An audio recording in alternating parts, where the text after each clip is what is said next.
call the meeting to order. Please rise and join me in the Pledge of Allegiance. Pledge allegiance to the flag of the United States of America and to the republic for which it stands, one nation, under God, indivisible, with liberty and justice for all.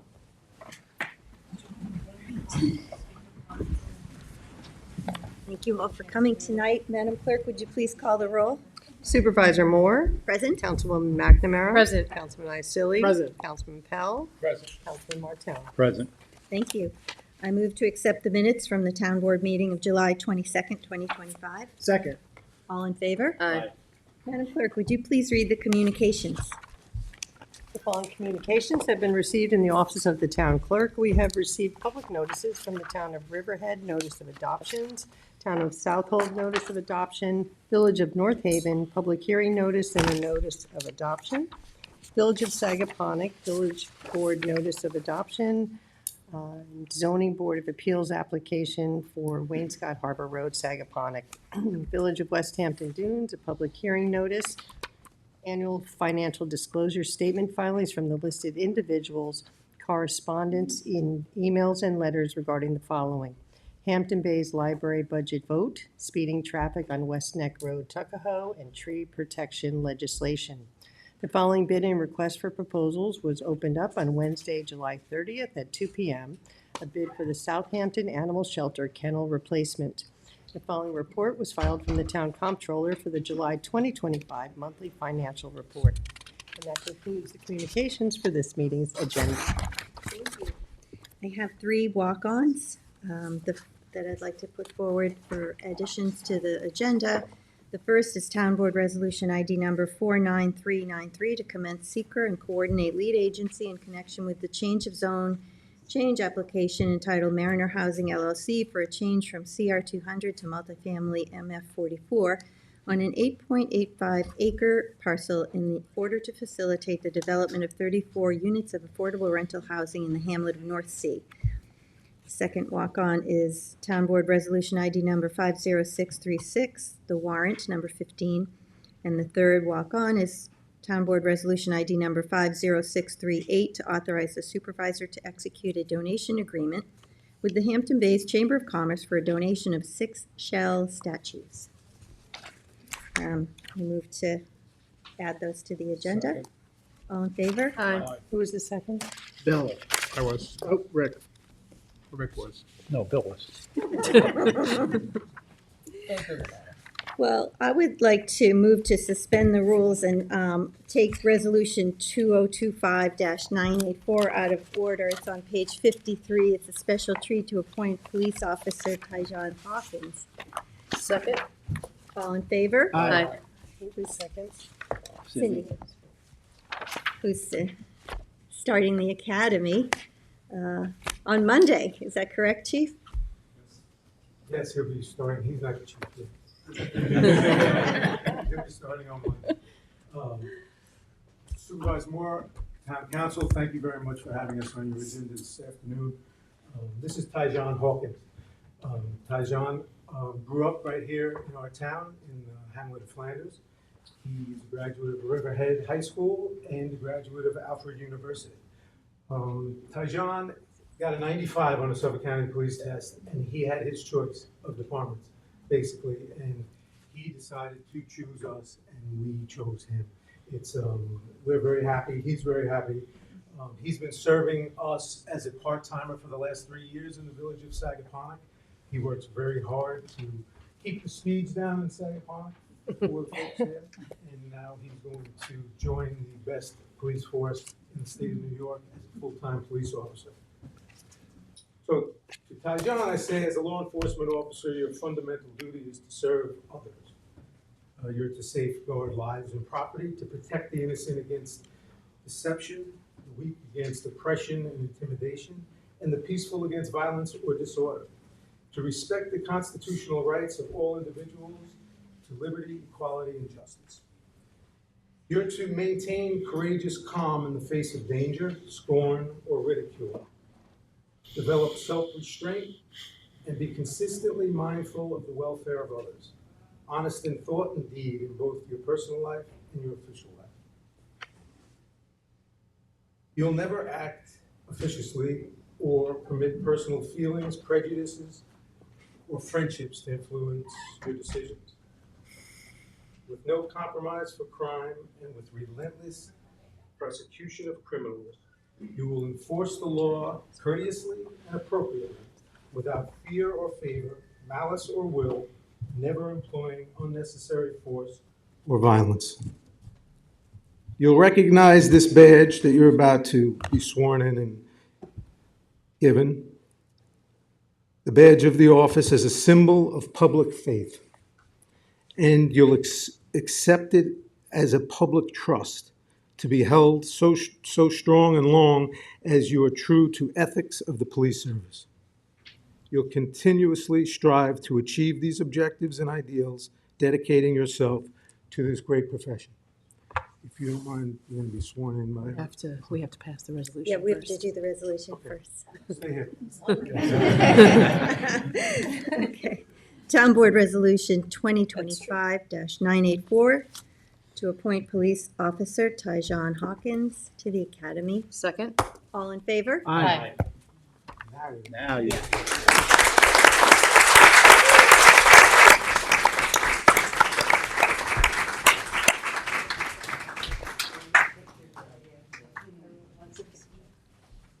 Please raise your right hand. Hey, Keith, can you get a bit closer? I state your name. I, Tyjon Hawkins, Do solemnly swear do solemnly swear that I will support the Constitution of the United States, that I will support the Constitution of the United States, the Constitution of the State of New York, the Constitution of the State of New York, and the Southampton Town Code, and the Southampton Town and Code, that I will faithfully discharge the duties and that I will faithfully discharge the duties of police officer of police officer according to the best of my ability. according to the best of my So ability. help me God. So help me God. Congratulations.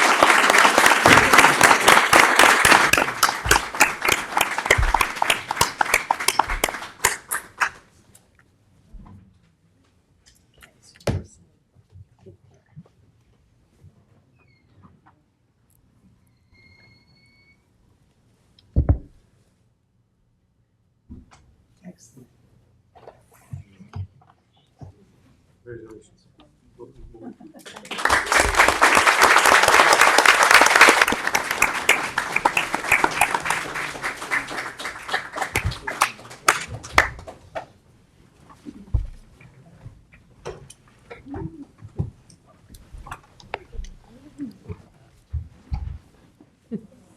Oh, I'm kidding.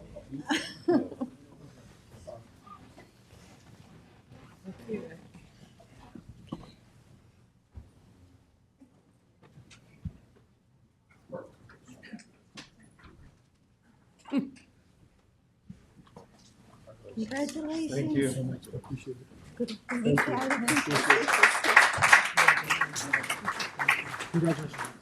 Welcome aboard. Thank you. Want to go out this way or that way, or? That's great. Okay, it's the 12th, right?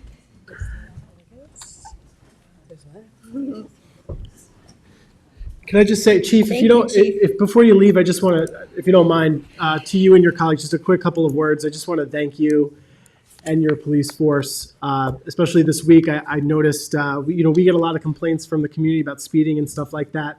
I just want to say I saw you guys out in numbers this past week, and I know it's been difficult. Try to mobilize resources is not always easy, especially when you have a lot of needs around the town. But I have to say I saw a number of officers out patrolling, and one caught a speeder. I saw them come right out of a curb cut, and let me tell you, they got right on him and pulled him over. So thank you. Thank you very much. And on top of that, I want to say thank you because I did see a lot of press releases for Flanders and Riverside this weekend, so that's much appreciated as well. So thank you. And Chief, big question. Have you copyrighted that greatest police force in the state of New York yet? Have you copyrighted that Say yet? that a lot. I think we should. I think we should. But it is very true. It's terrific, and I appreciate everything your whole department does on a daily basis, so thank you for that. Officer Hawkins, I want to congratulate you and welcome you. It's important what the chief says, that not only did you find him, but we found you. And you have the support of not only your chief, your police department, but also this town board. And we look forward to working with you for many years to come. Welcome. Thank you, sir. Thank you. I'll send the pictures over to you in a few minutes.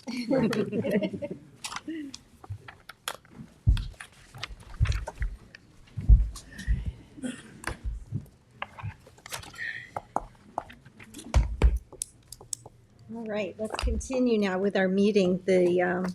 Madam Clerk, would you please read the notice for the first public hearing? Public hearing number 1, to consider establishing a park district known as the East Quogue Park District in the hamlet of East Quogue.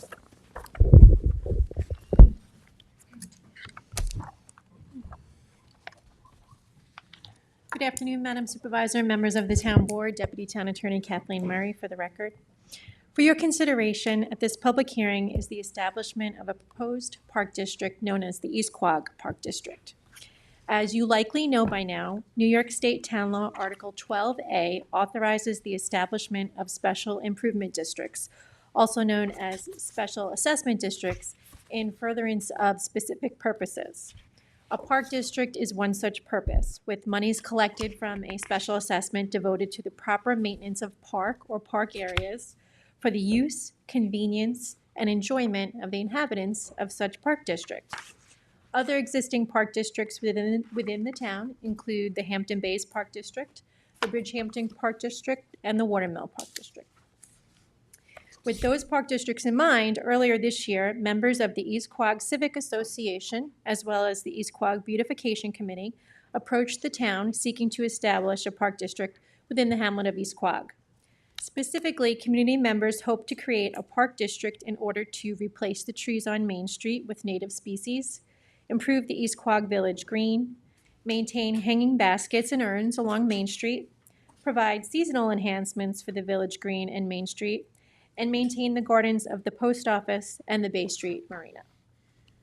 In furtherance of that effort, a work session discussion was held by this town board on June 5th, where this town board did indicate its support for the commencement of the procedural steps necessary to form a park district.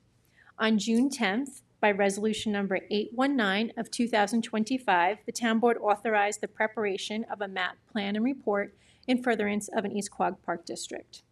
On July 22nd, that map, plan, and report was filed in the town clerk's office for public review and inspection. Pursuant to that map, the boundaries of the proposed park district mimic that of the East Quogue School District boundaries. And there's a map of that right here. The maximum amount proposed to be expended for the improvements is $75,000. The expense of the improvements to the park district shall be assessed, levied, and collected on an ad valorem basis pursuant to New York State Town Law.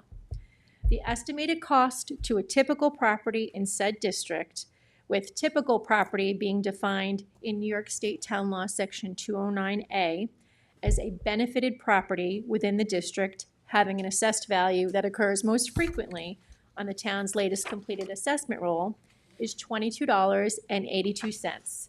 And that's because in this scenario, a typical property has an assessed value of approximately $700,000. The tax rate for the proposed district, that is the cost per thousand, is estimated to be 0.0326. Thus, the cost for a property assessed at $500,000 would be $16.30 per year. If assessed at $750,000, the cost would be $24.45 per year. And if assessed at $1 million, the cost would be $32.60 per year. The purpose of this hearing is to gather public input and comment from the community and within those park district boundaries as it relates to the creation of the district. Does the board have any questions for me at this time? No? All right. Stay close by, though. No, I just wanted to, before Bring we, you up again. you could actually, I want to say thank you, first of all. Thank you, Kathleen. I want to say thank you to the community members that brought this forward and that worked on it diligently and made sure everyone in the community was made aware of this to the best of your ability.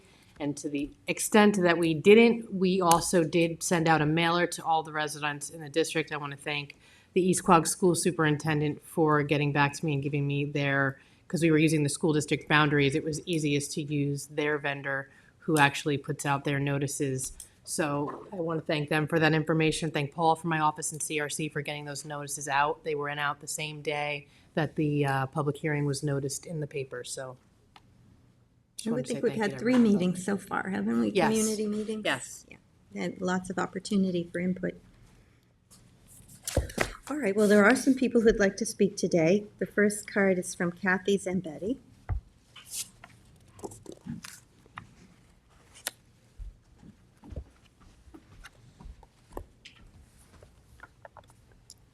Hello, my name is Kathy Zambetti. I'm the current chair of the CAC in East Quogue. I've lived there with my husband, John, for about 10 years, and I wanted to get more involved in the community because this is our home now. And I attended a few of the CAC meetings, and it was always the same topic. What are we going to do to improve downtown? We need volunteers to pull weeds, to plant new bushes. What are we going to do about the trees? And I am happy to say that all of the community groups in East Quogue have come together for this one project. Historical, civic, beautification. We've all rallied together and have had several meetings, and we are all in agreement that this is what's needed. You know, there are many volunteers, but you can't count on volunteers every single day. And it's the same people, quite honestly, that always volunteer. So as head of the CAC, I would hope that this does pass. And it is not any small measure. I understand it's an increased burden to people's tax bill. But I think in the end, it will be worthwhile. Thank you. Thank you, Kathy. Donna Vallone.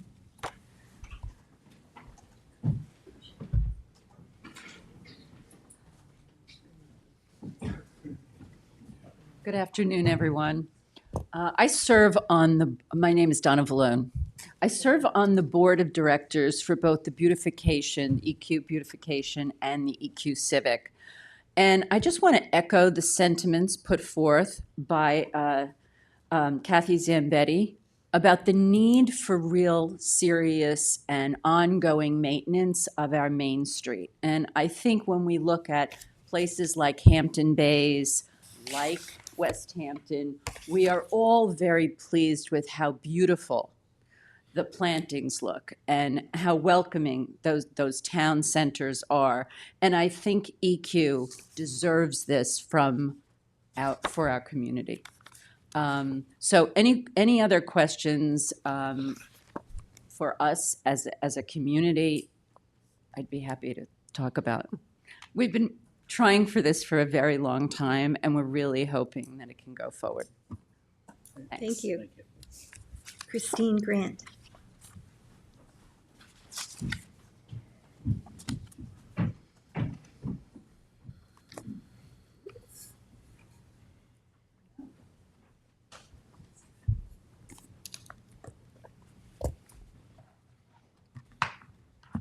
Good afternoon, everyone. My name is Christine Grant Connolly.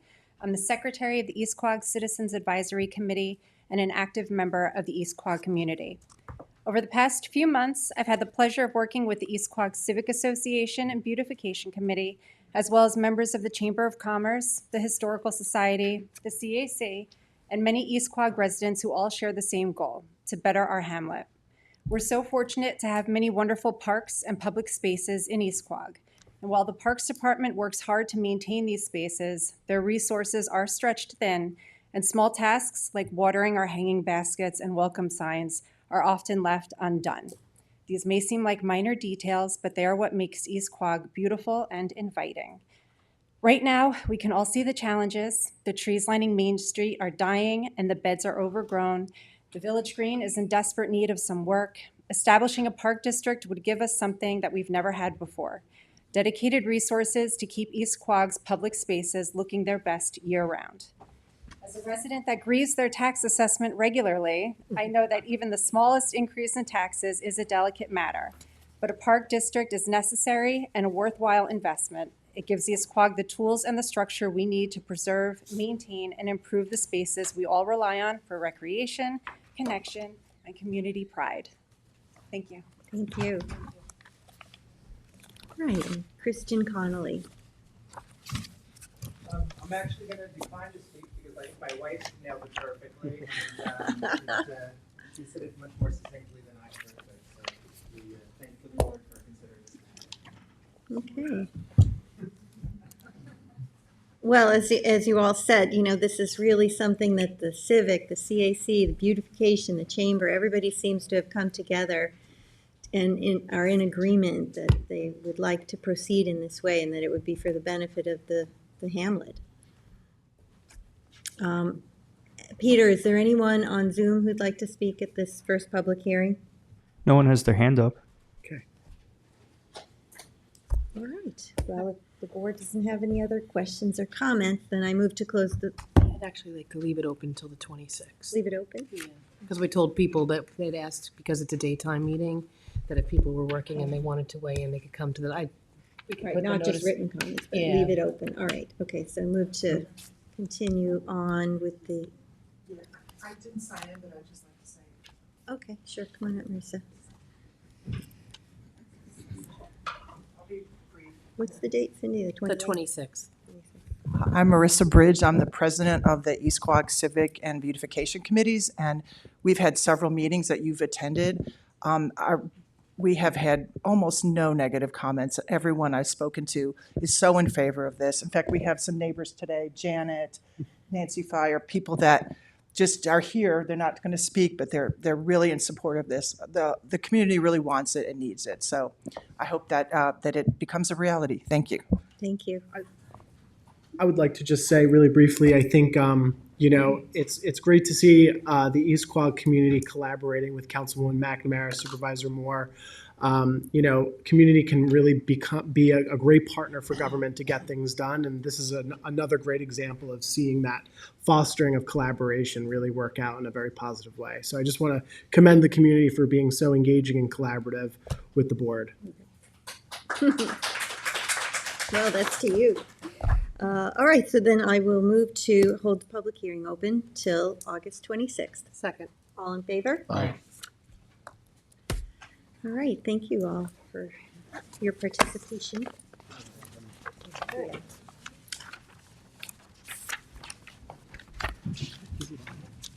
No, that's why I just, we can put the resolution adoption on the 26th, because it's the creation of a taxing district. Understood. What's happening?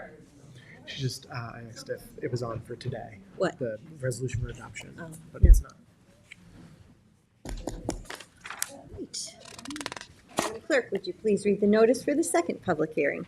Public hearing number 2, to consider the use of community housing funds for the acquisition of 3 lots located at 47 Flanders Road, Riverside, for affordable apartment units.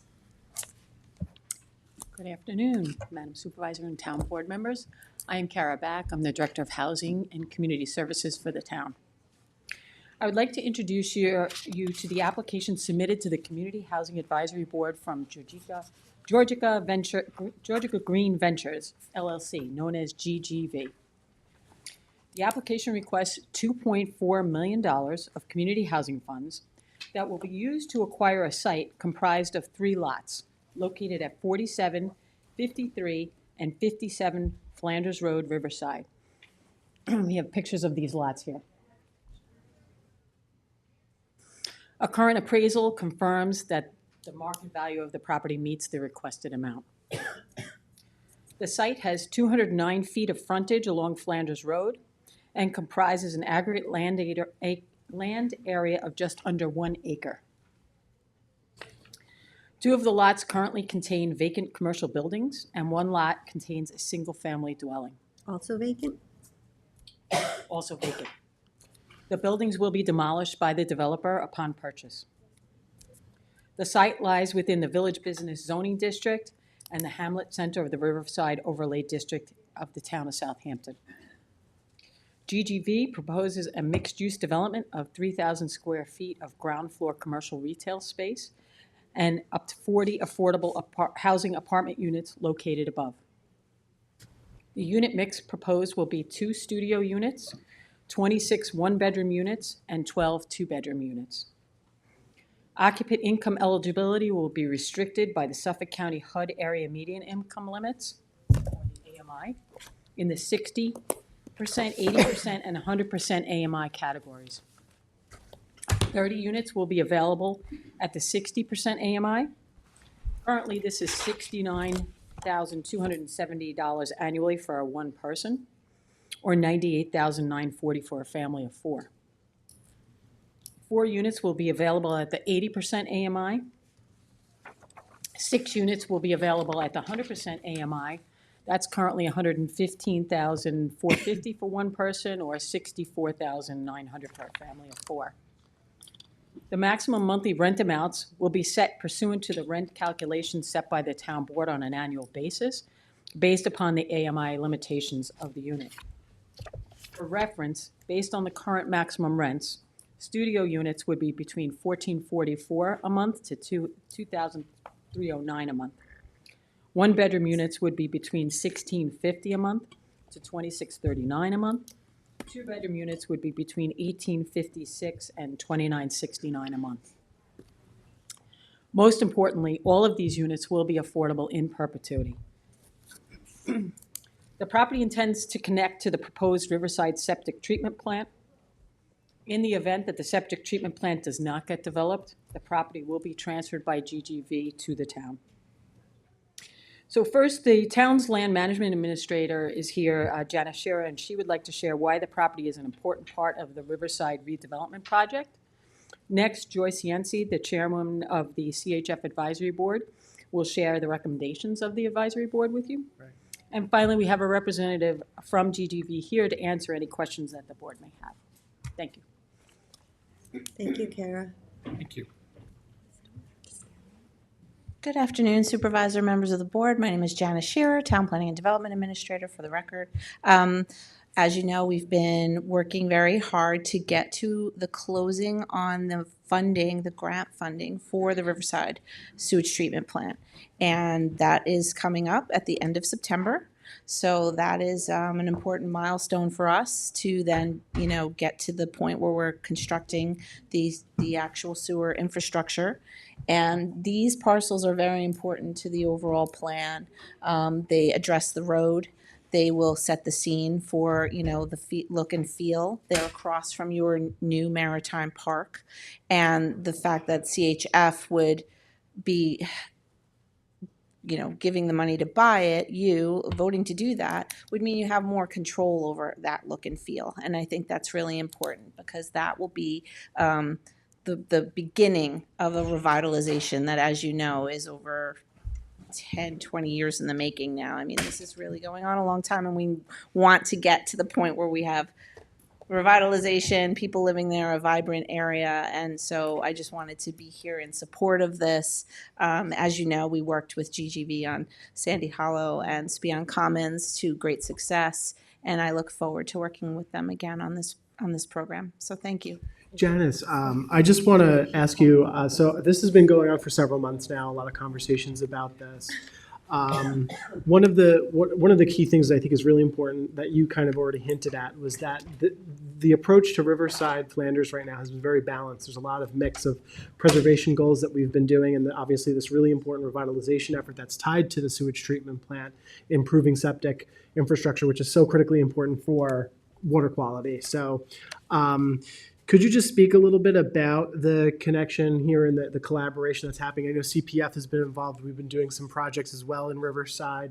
We have the Reeves Bay Overlook. We have the Riverside Maritime Park that we worked with the Parks Department as well to improve. So can you just explain how that's all sort of coming together? And this is really about helping to enhance the Riverside hamlet. Absolutely. So Riverside, as you know, is the gateway into Southampton. It's been extremely downtrodden and for lack of a better word, it's impoverished in many ways because it's lacking infrastructure and any investment.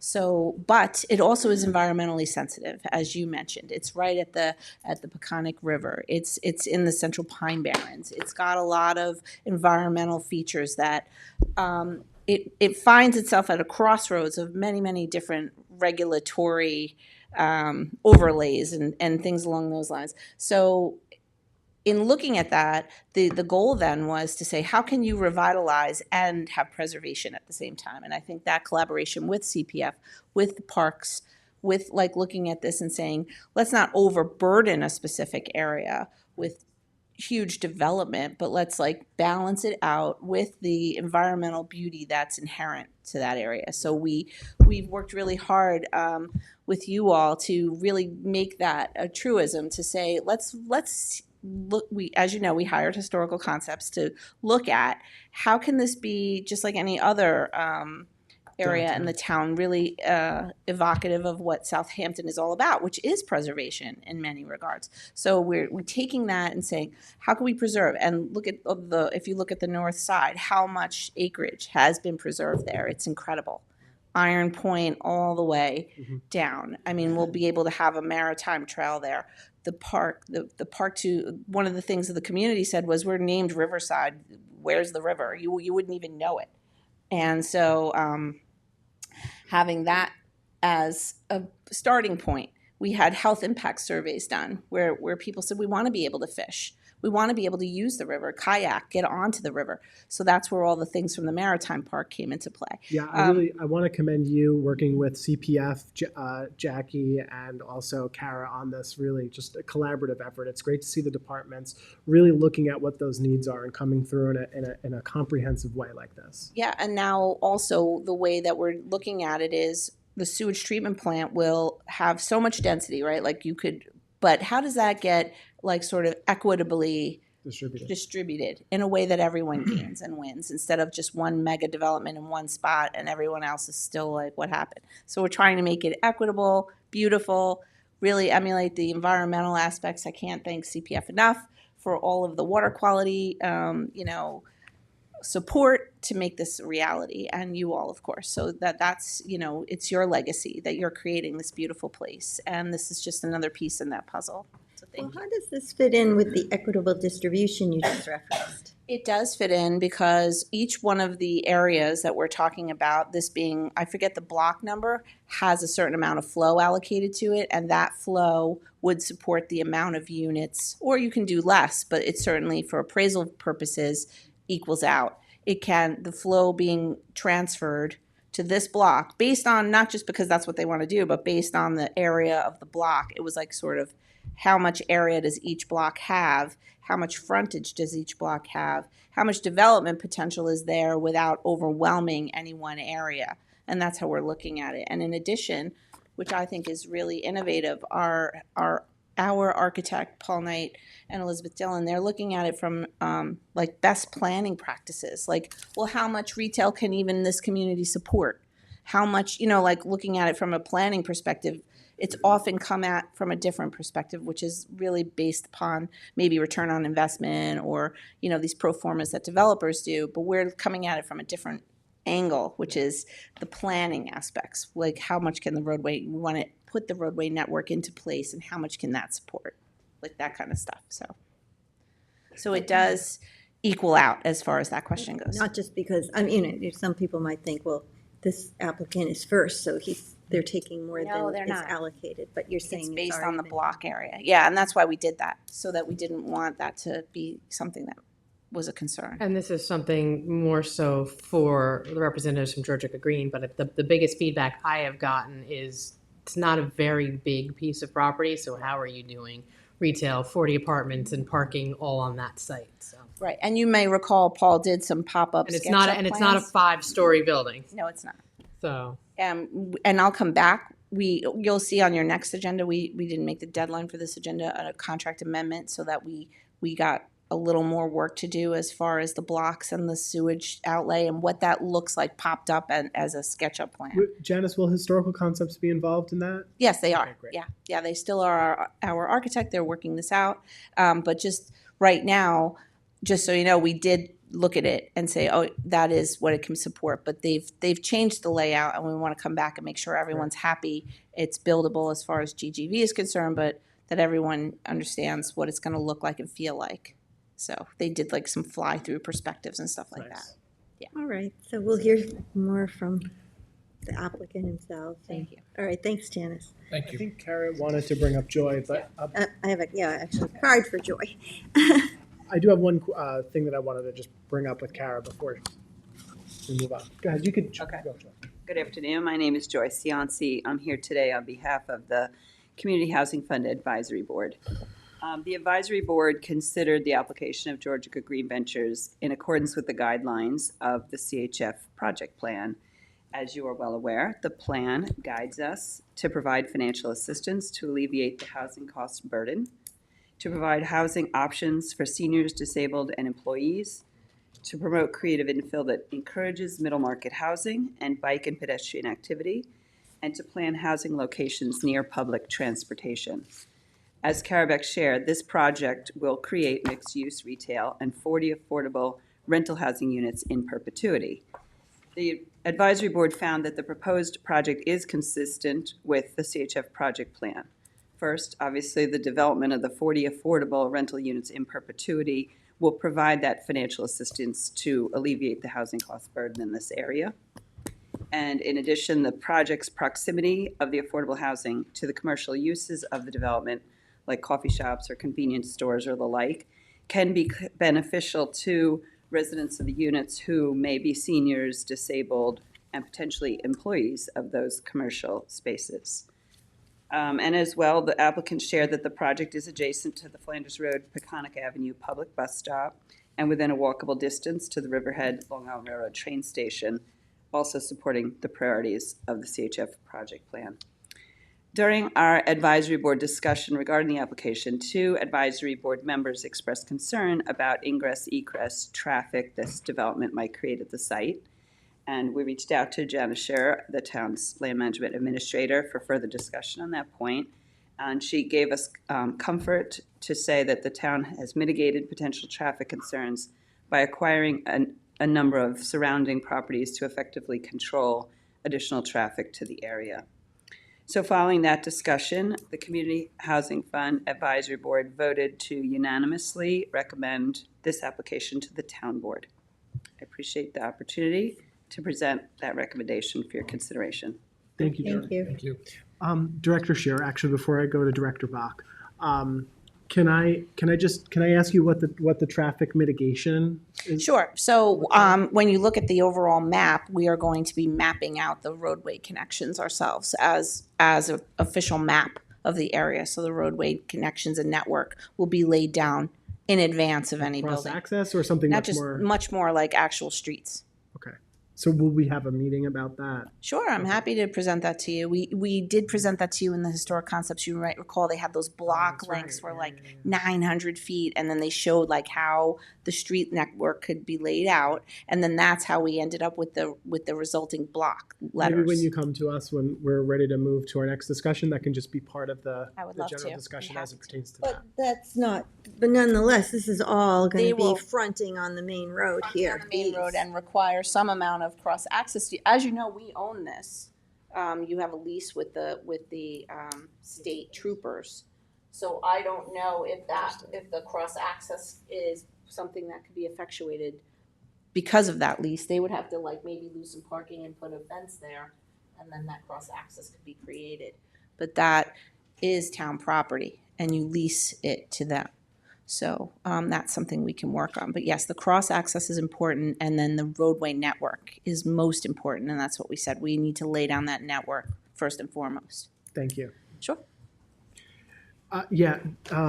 Kara, I just wanted to briefly just touch upon one little aspect of this that you enjoy touched upon very quickly, but I think it's really important for the public to understand this with respect to it being affordable in perpetuity.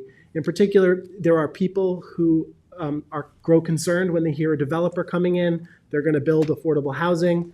They think large structures. They think it's going to be a boon for the developer. Affordable in perpetuity are provisions within our law that mandate it essentially to be affordable as long as that property is there, correct? Can you explain a little bit about affordable in perpetuity? Yeah, so the CHF law requires that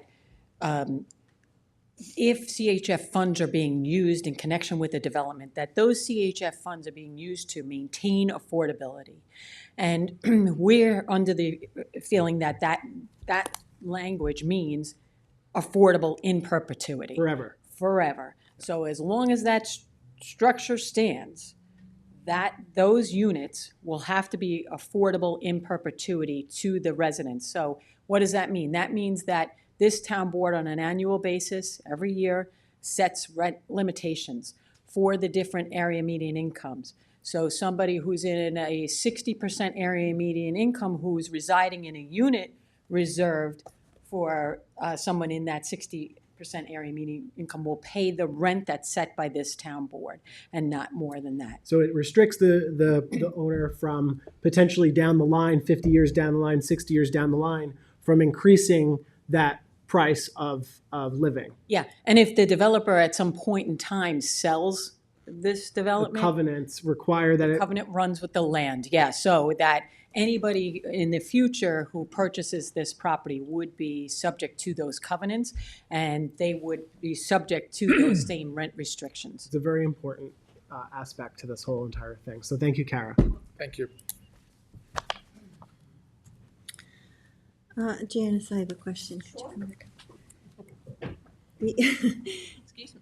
There's a provision in the code that says something to the effect that any new development would have to have 20% affordable. Is that correct? What am I thinking of? Actually, the Riverside Overlay District requires 50%, but if this is CHF, it's 100%. Right, but what I'm getting at is if, say it's 50%, Okay. does this count towards the 50% of the total?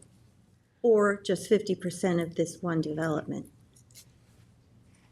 Isn't that the same? Well, so what I think what you're asking is if there's another development, can that whole development be market rate because this one is all affordable? No. Or can no. they all be affordable? I mean, that's No. not what we were going for either. We were No, going to go each for a development mix. comes in on its own and stands on its own, and the way the law reads is 50% of that development has to be affordable, but it doesn't, affordability can go up to 120%. So it doesn't say low, low median or any of that. I mean, you can choose. So it's 50%, and if you're not comfortable with that, we can look at amending that. But that's just the minimum. So could it be that because of the tax incentives that every owner of these parcels that want to develop them could be coming in to say, we want all the development to be affordable in perpetuity? And that's not what we were going for here. If We were that's not what you're going for, then that's balance. what would not, you don't have to grant it. It doesn't have to But be. we're approved. starting out by saying, okay, the very first one, all 40 are affordable. We're funding it. Because you're funding it, but that we could start to tabulate and say, okay, here's the total number of units possible. Here's the 50% mark, and when you meet it, that's that. I mean, you could do it that way. We can do that. I think that's what you were asking. Yeah, If it's that's what I was 50% for the full. For the whole development potential. You can have a development potential, let's say of 50 units, and no one comes in for 10 years. Just because it's there doesn't mean anyone's going to do it. But they may say, oh, well, I only want to do 30 or something. It comes down to time and money and Well, investment. you could also, to meet that 50% requirement, you could have half of your units be market rate and the other half be a very high AMI Right. affordability rate that's. I think what's important in the affordable, and we're going to talk about this at an upcoming work session, actually, but setting the ability to sort of understand what kind of mixes you're allowing in these different scenarios, and doing that, not just here, but anywhere.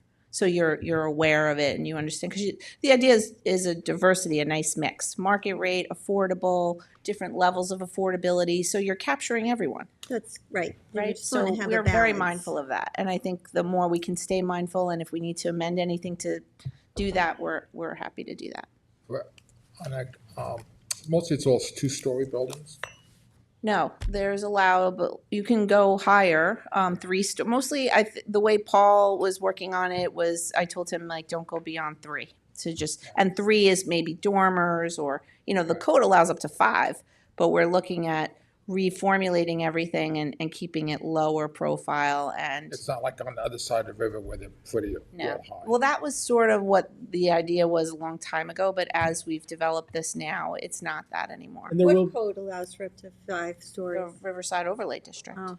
and there will be a pattern book Yes, to and that's guide architectural that's what design. we're heading toward, right? So right now, the next move with historical concepts is to lay out what the flow allocations will get you. Right. And then it's an iterative process. Then you're going to look at that, and then you're going to say, so it's not 3-story isn't inherently bad, but we're talking about like a nice like rhythm, not like in your face 3-story. Yeah, I mean, there's 4-story buildings on Main Street in Southampton that nobody even realizes are 4 stories from the. So that was always the point, was to make it like feel like a mix and feel natural, not feel like, oh my God, I've just entered into this area that doesn't feel like, Yeah. we know it. And also, our numbers are down from the original. We've halved it. Yeah, and so that itself lends to, if you're developing these properties, you're not putting a 5-story because you just don't have the numbers to fill that space. Exactly.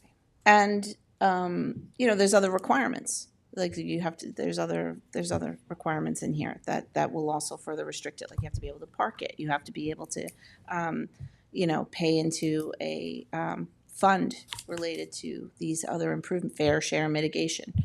So there's other things that come into play that will work that number to be more Realistic. realistic. That's a good word. Thank you. Anything else? Yeah, are the parking limitations in consideration for this project? I mean, have they Yes. found a way to accommodate? I believe so, yeah. Okay, well, Yeah. that's later, I guess, we'll Yes, hear but- from the applicant. But the design will require that if you're building units, you have to be able to park there, as a resident. Absolutely. Okay, thank you. Thank you. So, Burdette Thomas. Wait, Maria, I think we're going to bring Dave Gallo up. Oh, you're going to come up next, okay, sure. Well, you've got the answers. Answers so to all that the makes questions sense. we're asking everybody else. So.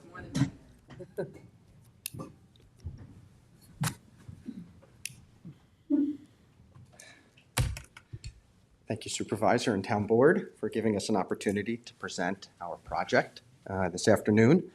Thank you, Karen. Your name. Oh, yeah, it's been a while. Sorry. David Gallo, President of Georgia Green Ventures, 49 Herb Hill Road, Glen Cove, New York. Thank you, Supervisor. Thank you, Town Board members, for hearing our application today. Thank you to Kara, and thank you to Janice, and thank you to the CHF Board for your trust and reviewing and approving our application. So just a little bit about GGV. I feel like the last time I was here, I was standing doing the lottery for Spionk and Sandy Hollow, so it's been a few years, but really very happy with the success of those two buildings. But we've been very busy. At Georgica, we've probably built since that time over 1,500 apartments of workforce housing and affordable housing throughout New York State. This is our business. This is what we do. We're not building retail. We're not building office. Literally, what we're proposing is all we do, and we do it up and down Long Island.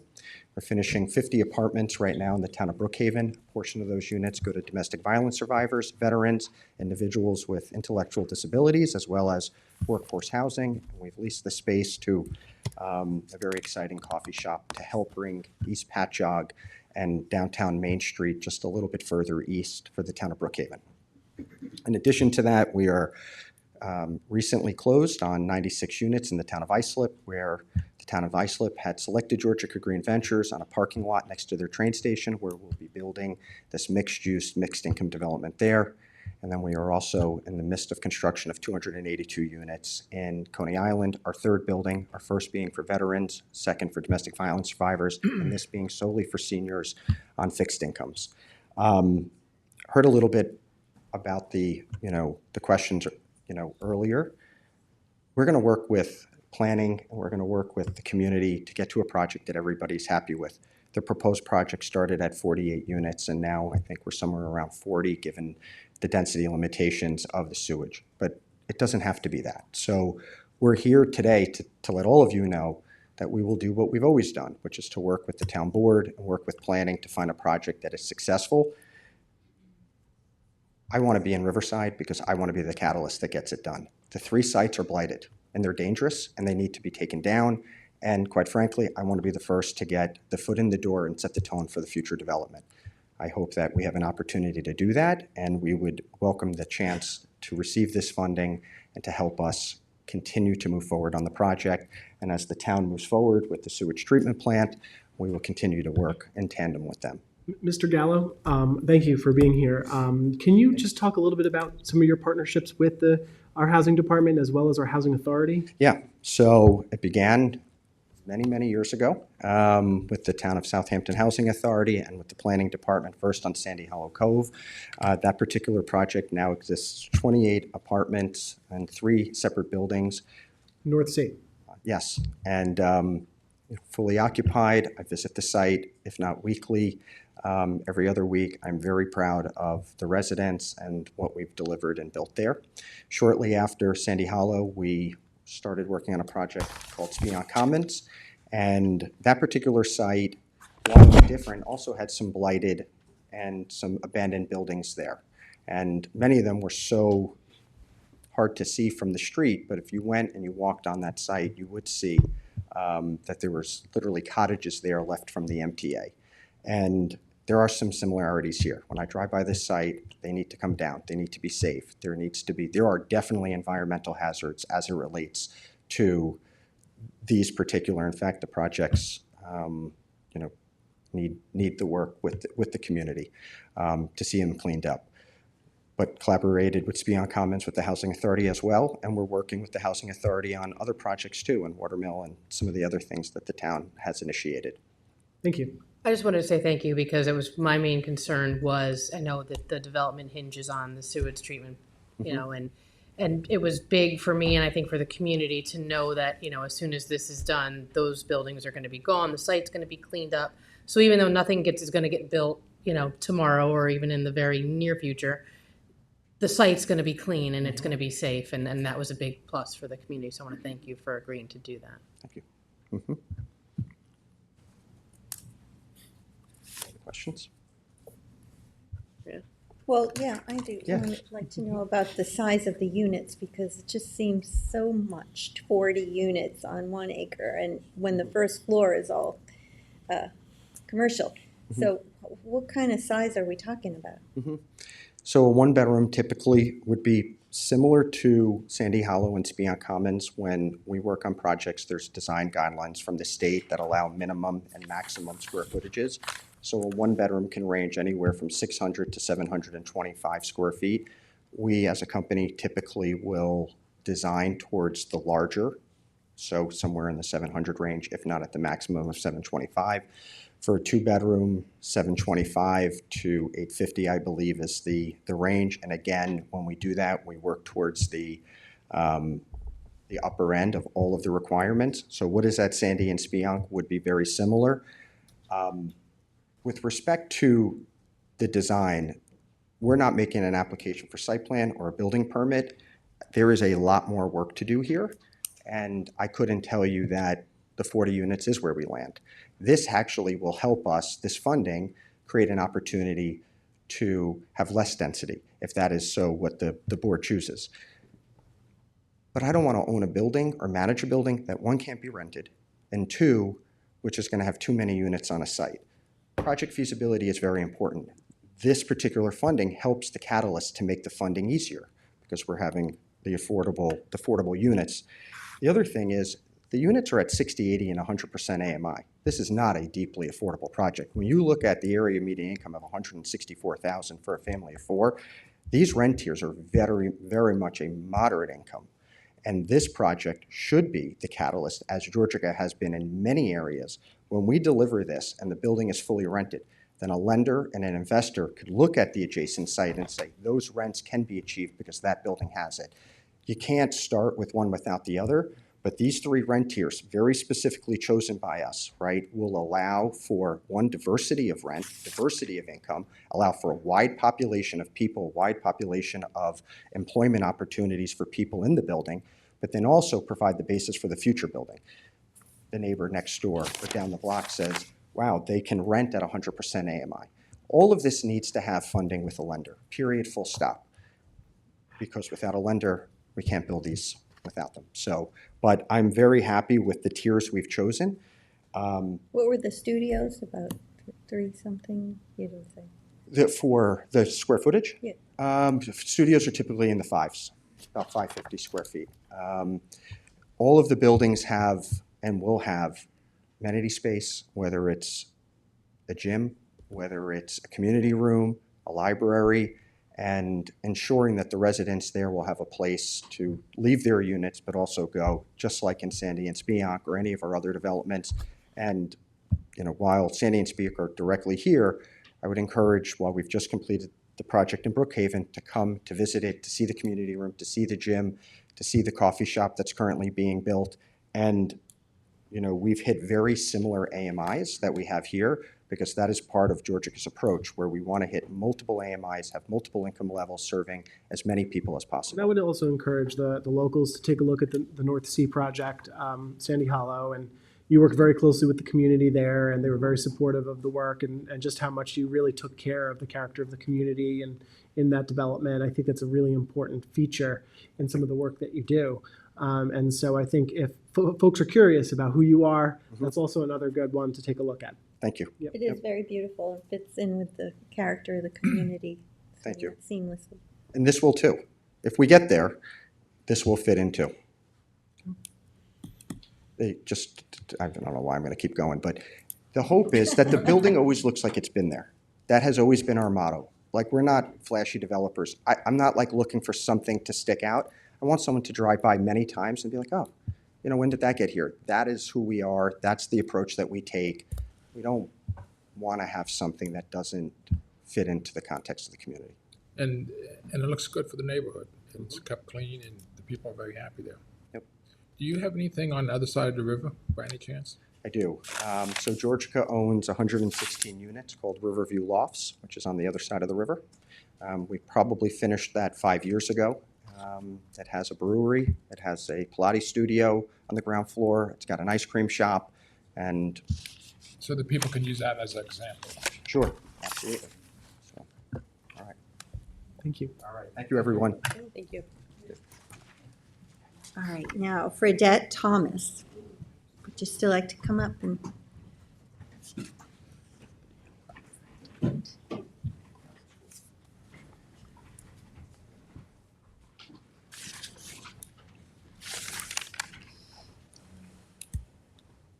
Thank you, board. Nice to have you here. Tom Fredette. I'm one of the landowners in the area. That was said. No, it looked like it was your first name was Tom Fredette. Yeah. Tom. Fredette. Yeah. Welcome. Yeah, good to be here. Tough to follow David Gallo. Oof. Yeah. Very nice. I've seen his work. It's beautiful. I feel like that presentation should have been 10 years ago when it was 2,200 units. And now that it's been scaled back, it's just a little concerning because I am a landowner. I own 3/4 of an acre right there and another acre where the Peconic Paddler is. And in the beginning, 2,200 to me was like, wow, this is unbelievable. Streets can be paved with gold for a developer. That was 10 years ago I bought. And then it's been a roller coaster ride up and down. And where are we now? And seeing the latest plan from Paul Knight and what Janice put together, I was so happy it was scaled back because it makes more sense for it to be more of a community. And, you know, doing it by block, a lot of sense. And now it doesn't feel like it's going to be an overwhelming site like Riverhead is, the other side of the river, which is high density, very high density. And I am 100% for the affordable housing piece. I don't think any one demographic should be put together on 1 acre, though. That's my only concern. I believe with the affordable housing being sprinkled out throughout the whole development. It's, what is it, Janice, 30 acres altogether, that whole 25, 30 acres. It would make more sense to do the affordable housing, in my mind, throughout. So I have 3/4 of an acre. I'd be willing to go, hey, 10 units there and half of it being affordable. It makes sense. It's 3/4 of an acre. Maybe David will do the same thing over there. You know, it just seems to make sense that you would kind of spread it out rather than just going high density in one location. It's my only concern. I have complete faith in Janice, though, everything she showed me. So if she's for it, I would be for it as well. I just saying that if she thinks it fits into the scope of the plan and the way things are going, it's just at first we were all like, wow, we have an acre. We could build 40, 50, 60, 70 units. And there are people that own 10, 15 acres. What are you going to tell them? Like, no, you can only do 5 here or 10 there. It becomes this tug of war. So it's a little bit of a scary thought what could actually come out of this, granting this concept. Again, I'm not opposed, and I certainly, if Kara Beck would like to spread the money around the community, my hand is up, no problem. Maybe we can work together in that direction. That's my only concern, but just wanted to say my piece. Thank you. Thanks for having me. Chris Sheldon. Sheldon Chris.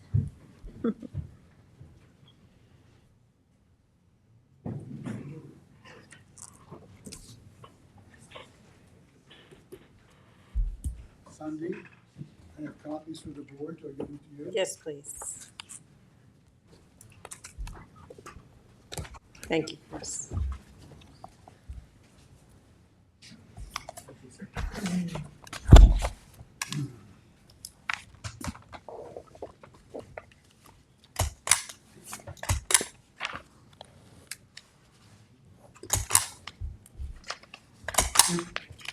Supervisor and members of the Town Board of Southampton.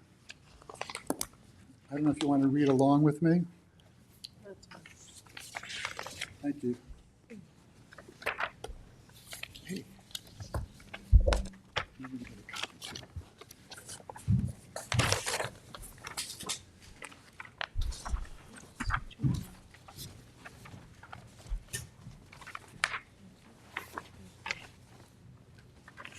Supervisor and members of the Town Board of Southampton.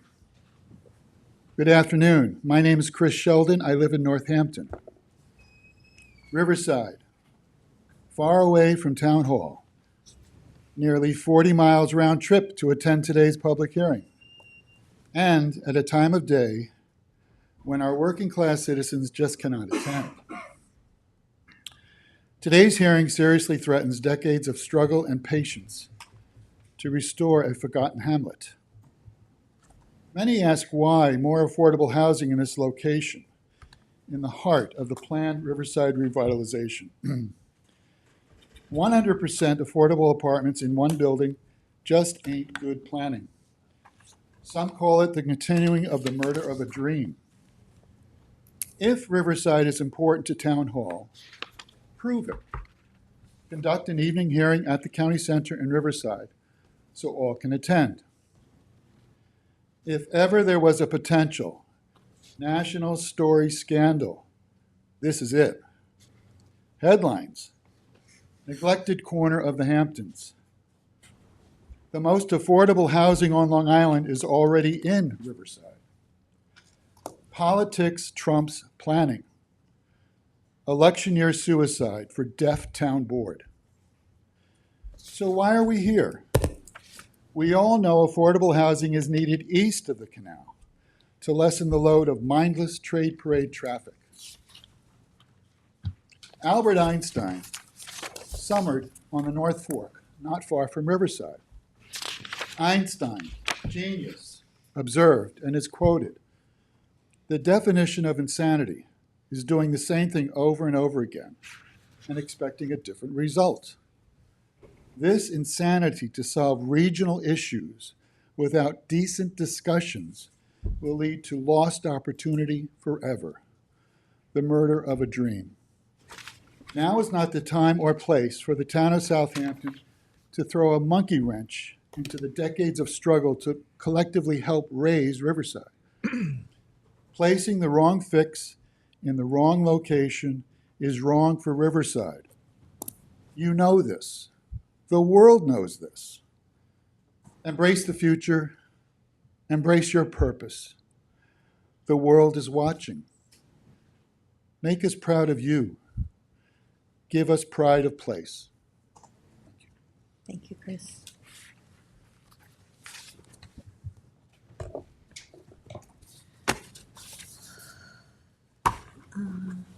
I just want to point out, when we talk about affordability for these units, we're talking about, for a single person, the affordable rates of salaries is either $69,000, $92,000, or $115,000. That's teachers, that's doctors, that's nurses, that's librarians, that's 75% of our town workforce.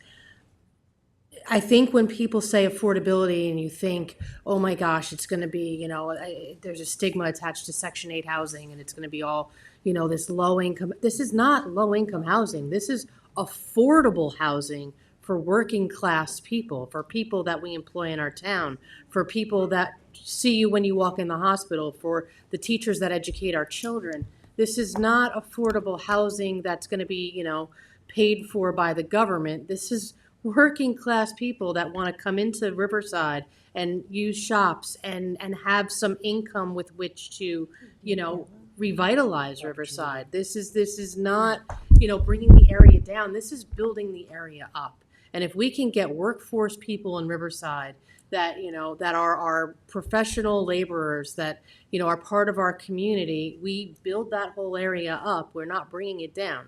So the headlines that they're, yes, salacious headlines and, do I want to be associated with any of those headlines? No, but I don't think any of those headlines apply here. So that's all I wanted to say. Councilwoman, thank you on that. I mean, I wanted to make the point, I was going to ask Kara to come up to address that exact issue on what these people would actually be paying by what their incomes are real. And on that comment, most of the kids I know who are making in the $60,000 range are living in basements or in one room or deplorable conditions. Like, this is quite an uptick from what the reality is right now in Southampton town. And the fact that we have 265 units on the drawing board across Southampton town, both sides of the canal. CDLI's report said there is as many in Watermill as there is in Hampton Bays. This is a real issue that we're tackling. So to say that we're dumping it anywhere or we're concentrating on one area is just baloney. So what I would like to just point out, CHF has accumulated about $30 million since its inception, our town. So we have about $24 million committed to development of housing. We have about 41 single-family homes. 38 of those homes are located east of the canal. We have about 168 apartments, the majority of those units located east of the canal. So to say that we're concentrating, affordable housing in one area, we're not. We are really concentrating more towards the eastern end to help alleviate with the traffic conditions. Are those, of those 148, how many, I mean, that includes the 79 in Quiog, though, doesn't it? So of all of those, yes, 79 in Quiog. We have 20 units in Watermill that we're considering. We have 10 units in Shinnecock Hills that we're considering. North Sea, we have some. So all of those units we have. Watermill. Yeah. But it's very delicately placed on the east side, I will say, and that's not it seems to be happening on the west side of town. But I just want to highlight, I do want to highlight, Just don't think so. but I want to echo what Tom, the gentleman who spoke earlier, said. Over the past 10 years, he's seen a shift in the approach. And I think there has been a shift in the approach by this town board in more delicately approaching housing generally. And, looking at how we should be more focused on the east side of the canal. I think, me and Rick as liaisons to, CHF, we are on the phone with CDLI every month, looking at where these units are going and where people are applying for affordable housing. And there is an equitable distribution. It is safe to say that based on the data. Yeah.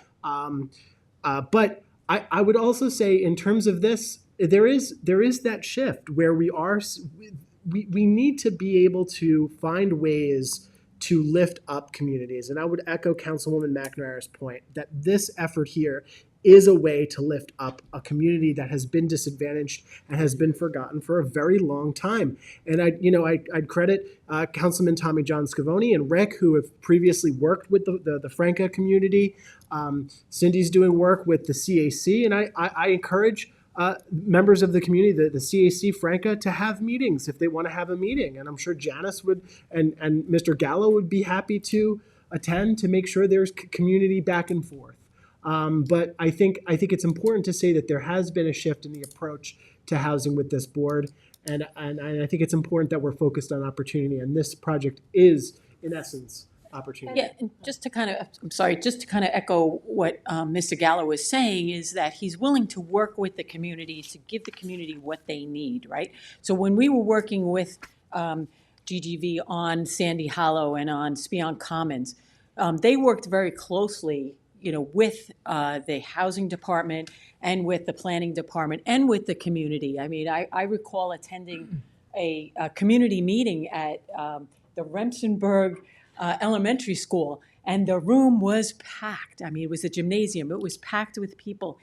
He really listened, and he really heard what those people were saying, and he was open to working with them to bring to them the community. He also designed something that was kind of reminiscent of what was there at the site, which was a Victorian home that was dilapidated and demolished, and to bring that back, architecturally into the community. Well, that speaks to, look at the diligence that we are effectuating with respect to a pattern book, right? I mean, many municipalities don't have pattern books, but we're doing that to guide the architectural design. So it isn't like we're just dumping a bunch of stuff in one place and it's a massive. Right.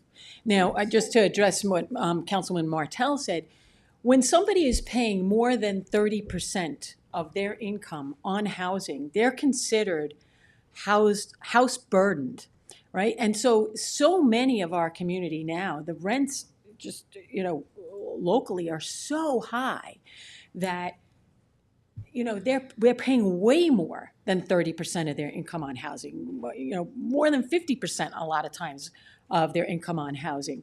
And when you're doing that, you can never start saving for a down payment on a house, right? And so it becomes cyclical, right? So they never move beyond that apartment into, buying their own house.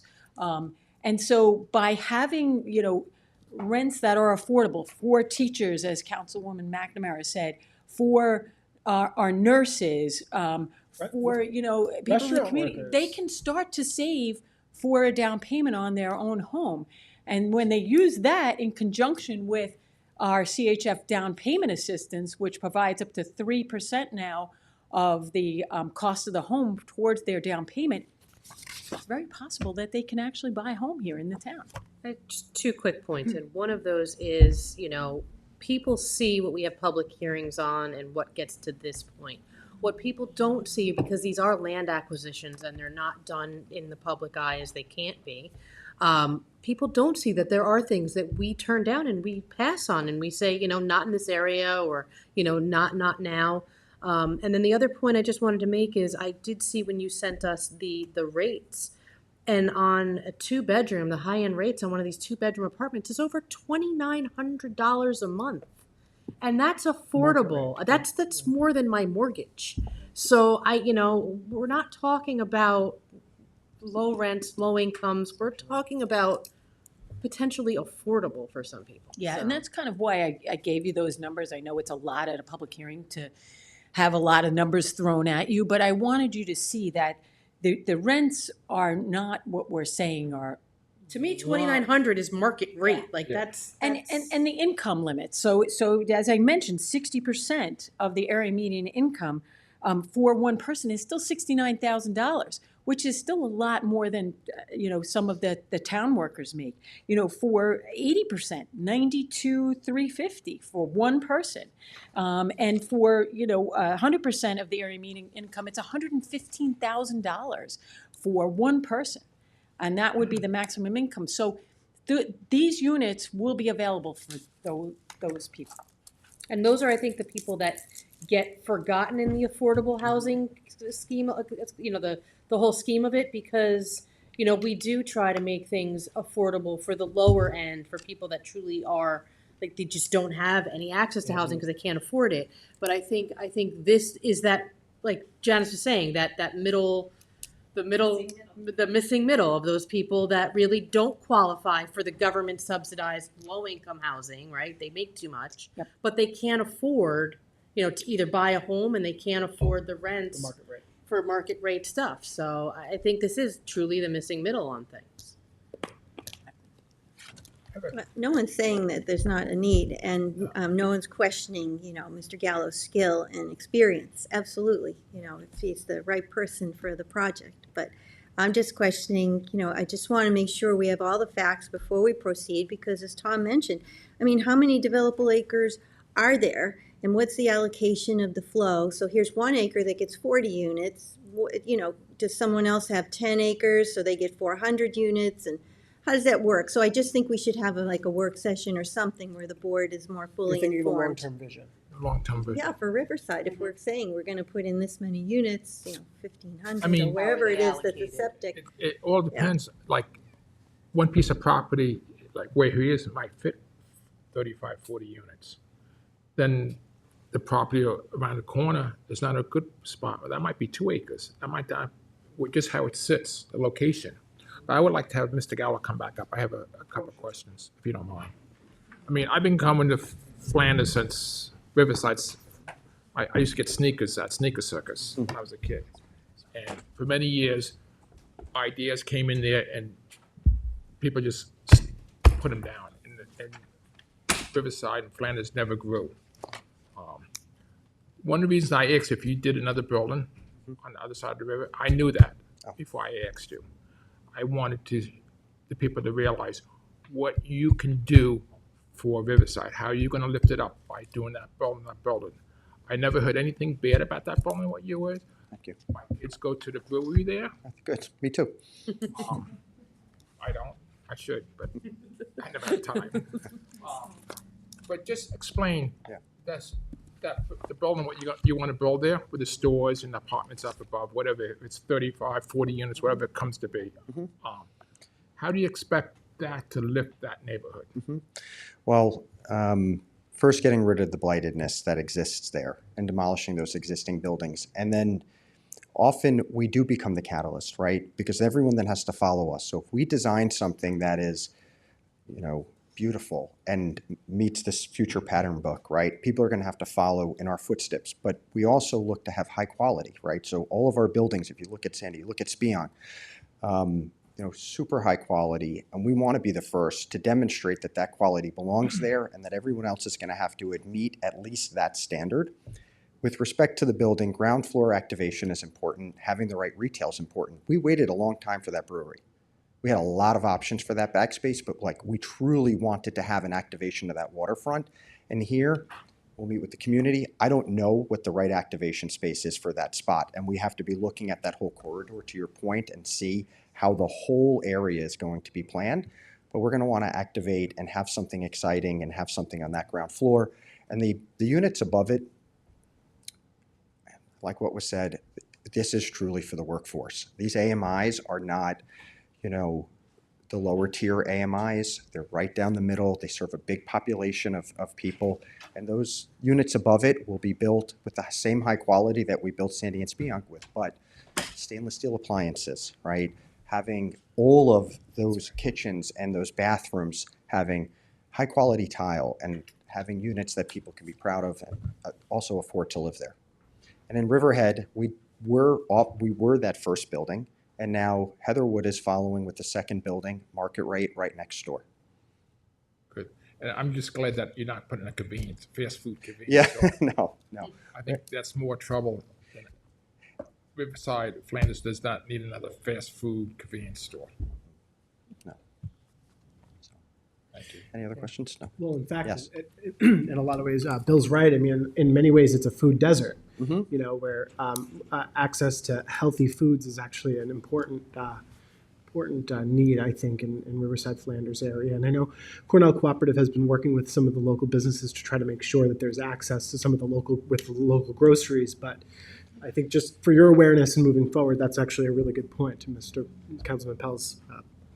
We've waited a long time for the right retail, like a really long time, right? And we don't always hit it, perfectly, but we'd rather be patient, find the right retail that we think will make sense within the community, and then help serve the community, like a brewery. If you had, like around the corner, if you had a larger piece of property, you would want to put a small supermarket there.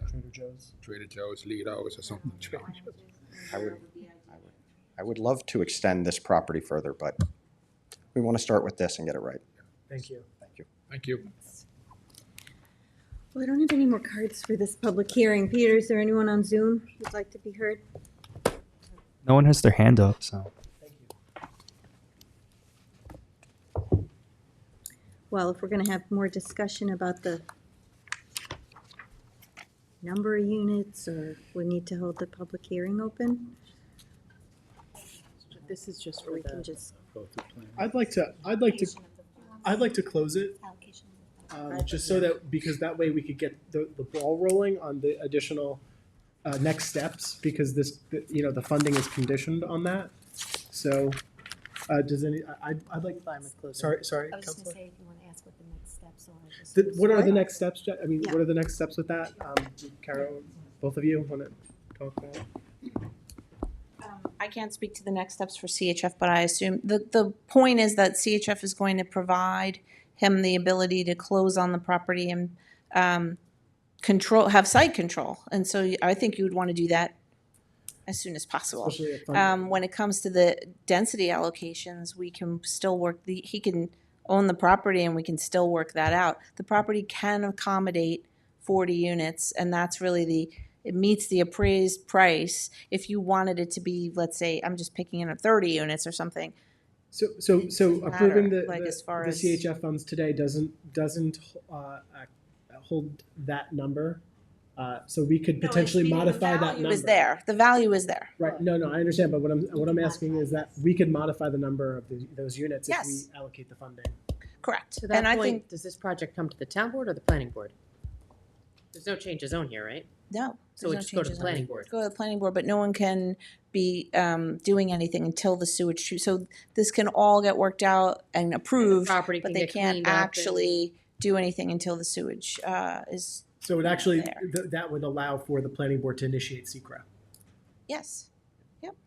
So we can look at all of that. So I think, personally, I think the sooner the better, because Oh, getting those buildings down I is mean, yeah. it's pretty bad. There's blight, It's a lot of blight. The roof is caving in. They're unsafe buildings, and to have him have site control, be able to demolish it, prep it, and then we can all work out whatever it is that you want to see there.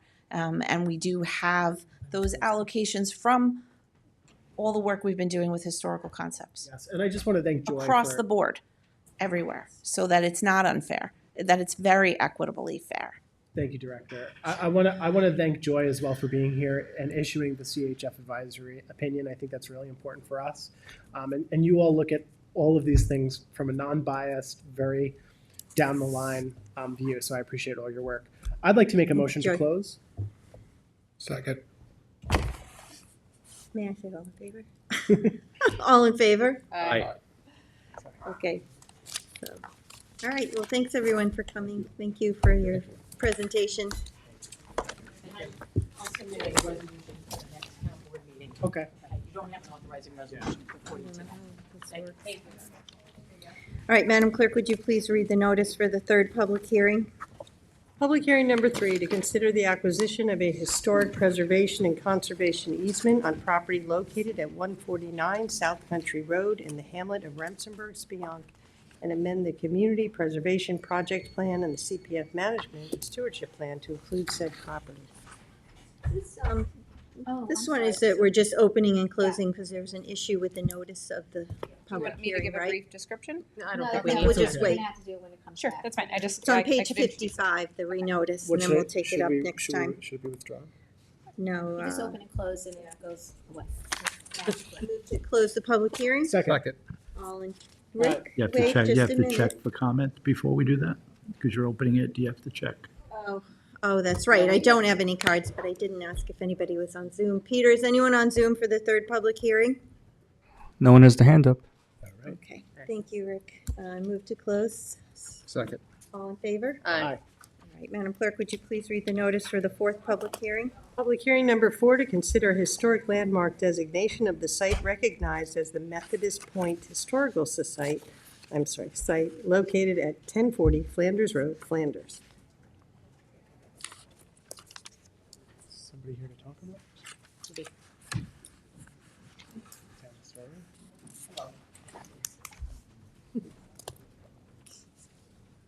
Okay. I'm not sure where. Kelly? Oh, It's all on you, Julie. I thought she was going to introduce it. well, we can start with Do you you. want to, Alrighty then. Go ahead. Good Always like afternoon. what you have to say. Good afternoon, Town Board. Cindy Schirmeyer, Julie Green, Town Historian. For the record, I'm just going to give a little overview of what we are potentially landmarking in the Methodist Point Historic Site at 1040 Flanders Road. It's on a 4.5 acre parcel of land along Reeves Bay. It's pictured here.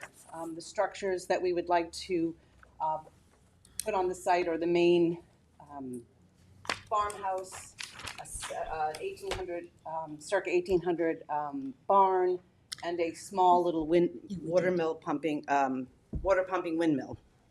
The Landmarks and Historic District Board has recommended landmark designation for the structures. Julie, can I stop you for 1 second? This water pumping windmill, it's like what, like a one blade, it's not like a windmill. So it's converted, so it had been a water pumping windmill. It is now just a small barn that was converted to steam pump, steam engine, so it is no longer propelled by the wind. Okay, thank you. I think the engine's still there. Yes, everything's still intact inside. So the three contributing structures that are identified are, as I mentioned, the farmhouse, the converted water pumping windmill barn, and the circa 1800 barn. These are all identified as historic resources in the town's duck farming, maritime, and recreational history in the town. And all of these structures are visible from Flanders Road, and they add to the history and the evolution of the property. I also want to thank the Flanders Historical Society, Janice Youngs, Gary Cobb, and Sally Spanberg for all their work in the past to bring recognition to these historic structures that are in the hamlet of Flanders.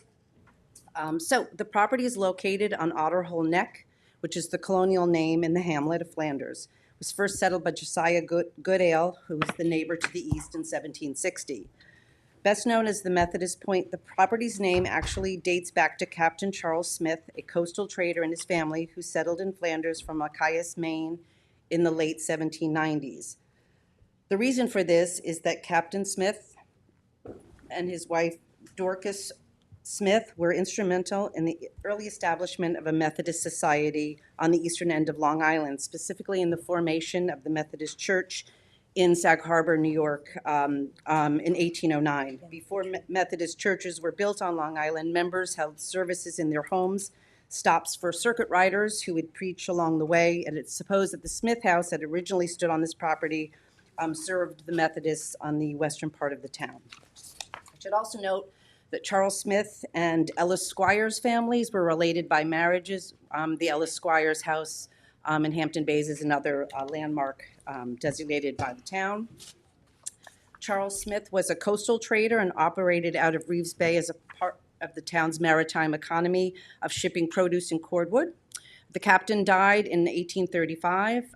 His wife followed shortly thereafter in 1857. She passed away. I'd like to read just a quick auction advertisement that was in the Sag Harbor Corrector for the property.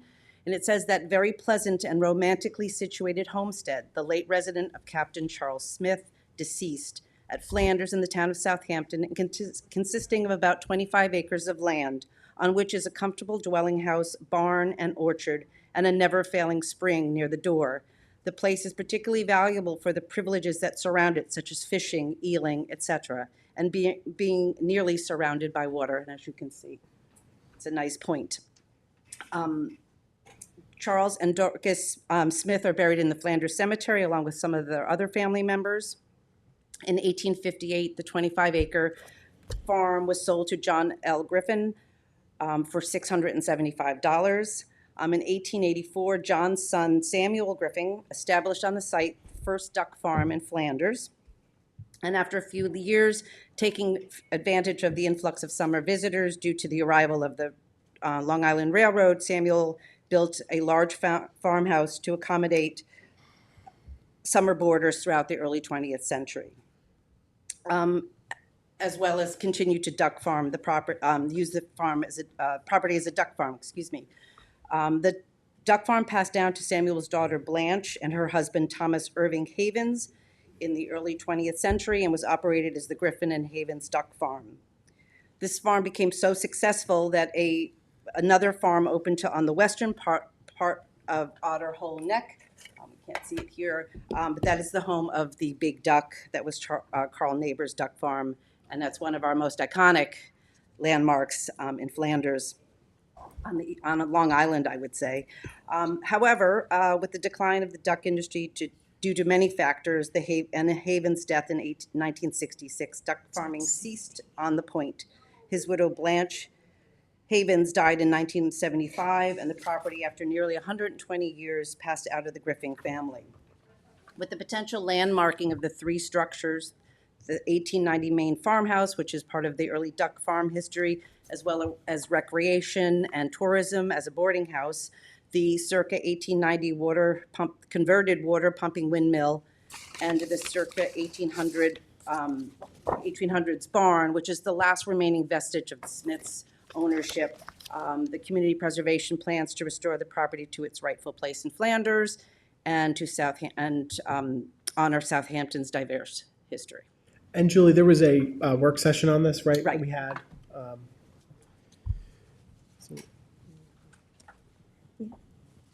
So Kelly's not available. She's not, but if you don't have any questions. Thank you, Julie. There's a resolution of adoption later in Oh, the packet, okay. so you can close the hearing. Yes, Assistant Town Attorney Sean Cambridge. I'm in communication with Assistant Town Attorney Kelly Doyle. She did say there was a full work session on this. The board supported, and she would take any questions at the Town Attorney's office. Okay, thank you. Thank you. I do have a card on this. Angela, you know.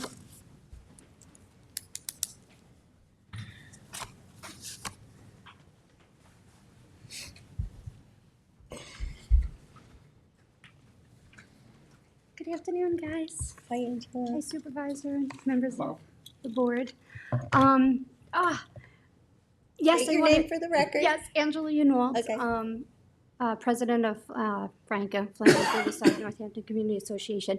But also, I have a personal feeling towards this too. But I will talk right now as for the community. Please go ahead. Please, yes, say yes to this. I know when Tommy John Scavone was our councilman, he came to us and talked about the two pieces of property, and we were all excited. So yes, please let this go forward as landmark. For 20 seconds, if I could be me. Yeah. Angela Yunwald, homeowner in Flanders. One of the things that Tommy John and myself spoke a lot about in length is I am a big Little House on the Prairie fan, and I love going to Old Bethpage Village. And he said that there was a possibility we could look into it, but down the road, maybe it would bring in some money for the town, but maybe making a small village that kind of like Old Bethpage, but smaller scale.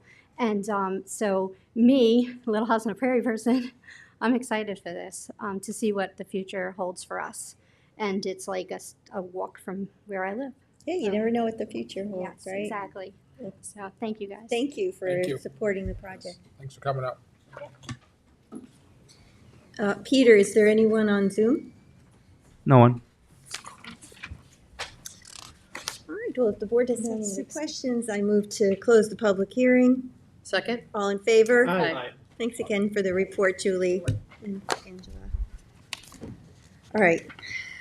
Madam Clerk, would you please read the notice for the 5th public hearing? Public hearing number 5, to consider enactment of Chapter 260, planting of shrubs and trees along property lines, regulation of encroachment. Good afternoon, Supervisor Moore and members of the town board. Assistant Town Attorney Sean Cambridge once again. So this is, we've had a couple different drafts of this, and I think the board may have a few more drafts to come.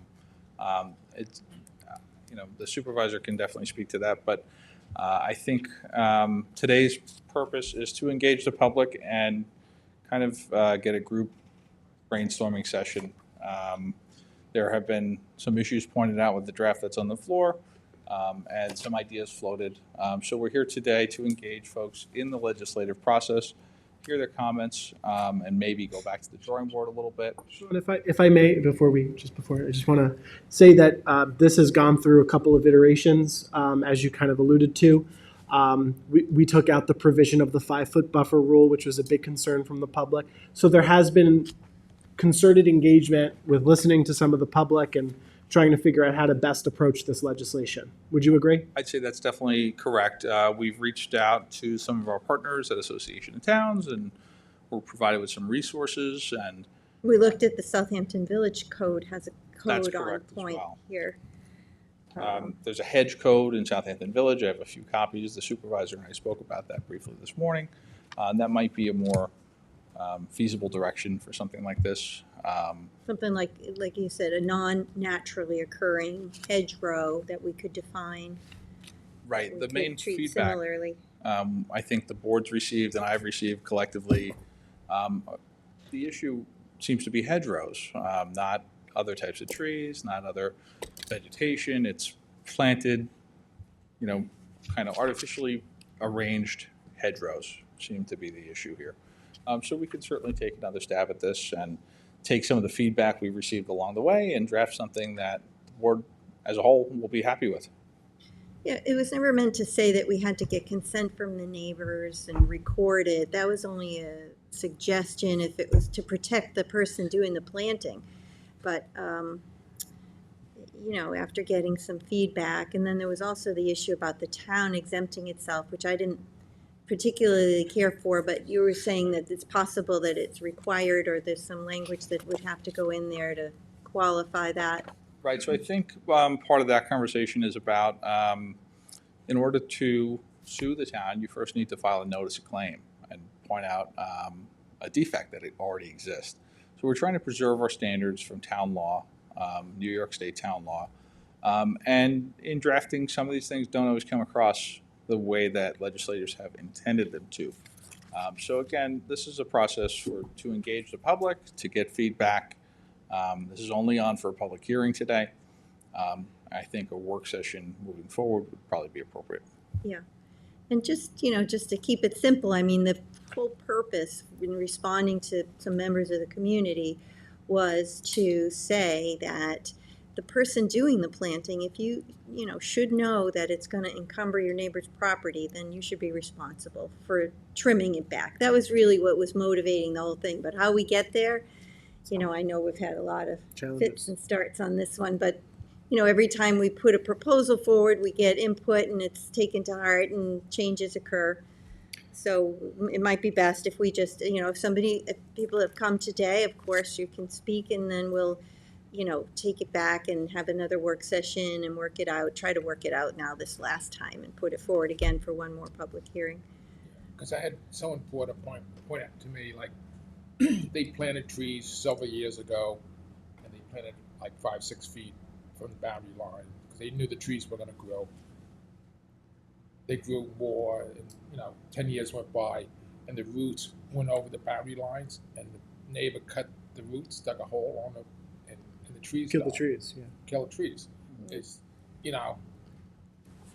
that the right thing to do or not the right thing to do? Because that neighbor could do the same thing back to the other people's trees. Well, so We can't, we don't want to be petty about stuff, but if we're going to do something, we have all these other things come up. Right, so we don't know if that's the right thing to do or not. That's why, frankly, so many lawyers exist, right? So lots of work for lots of lawyers. We can't give a judgment call to members of the public. The board's here to do the best it can to legislate equally, fairly, and to find solutions for the public. I just want to say thank you, Sean, for your attention to this issue. I know this has been a challenge for us to maneuver through and try to find a way to help the individuals that feel like they may be either financially burdened or they themselves maybe have mobility challenges. So this is a tough one. I get it. There's a lot of legal frameworks from beyond the town that we have to be attentive to. So I appreciate your diligence and your patience with us as we're. Thank you.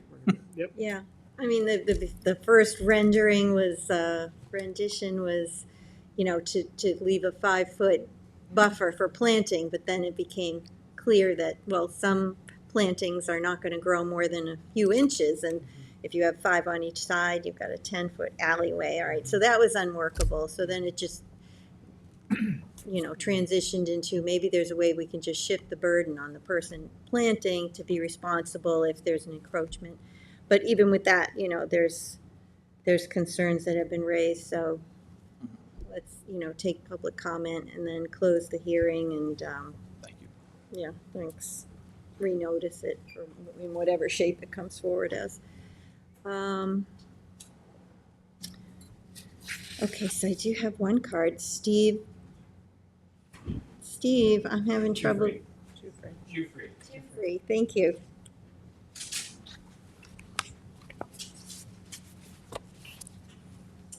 Steve Jufrey, Spionk, also president of the East End Contractors Association.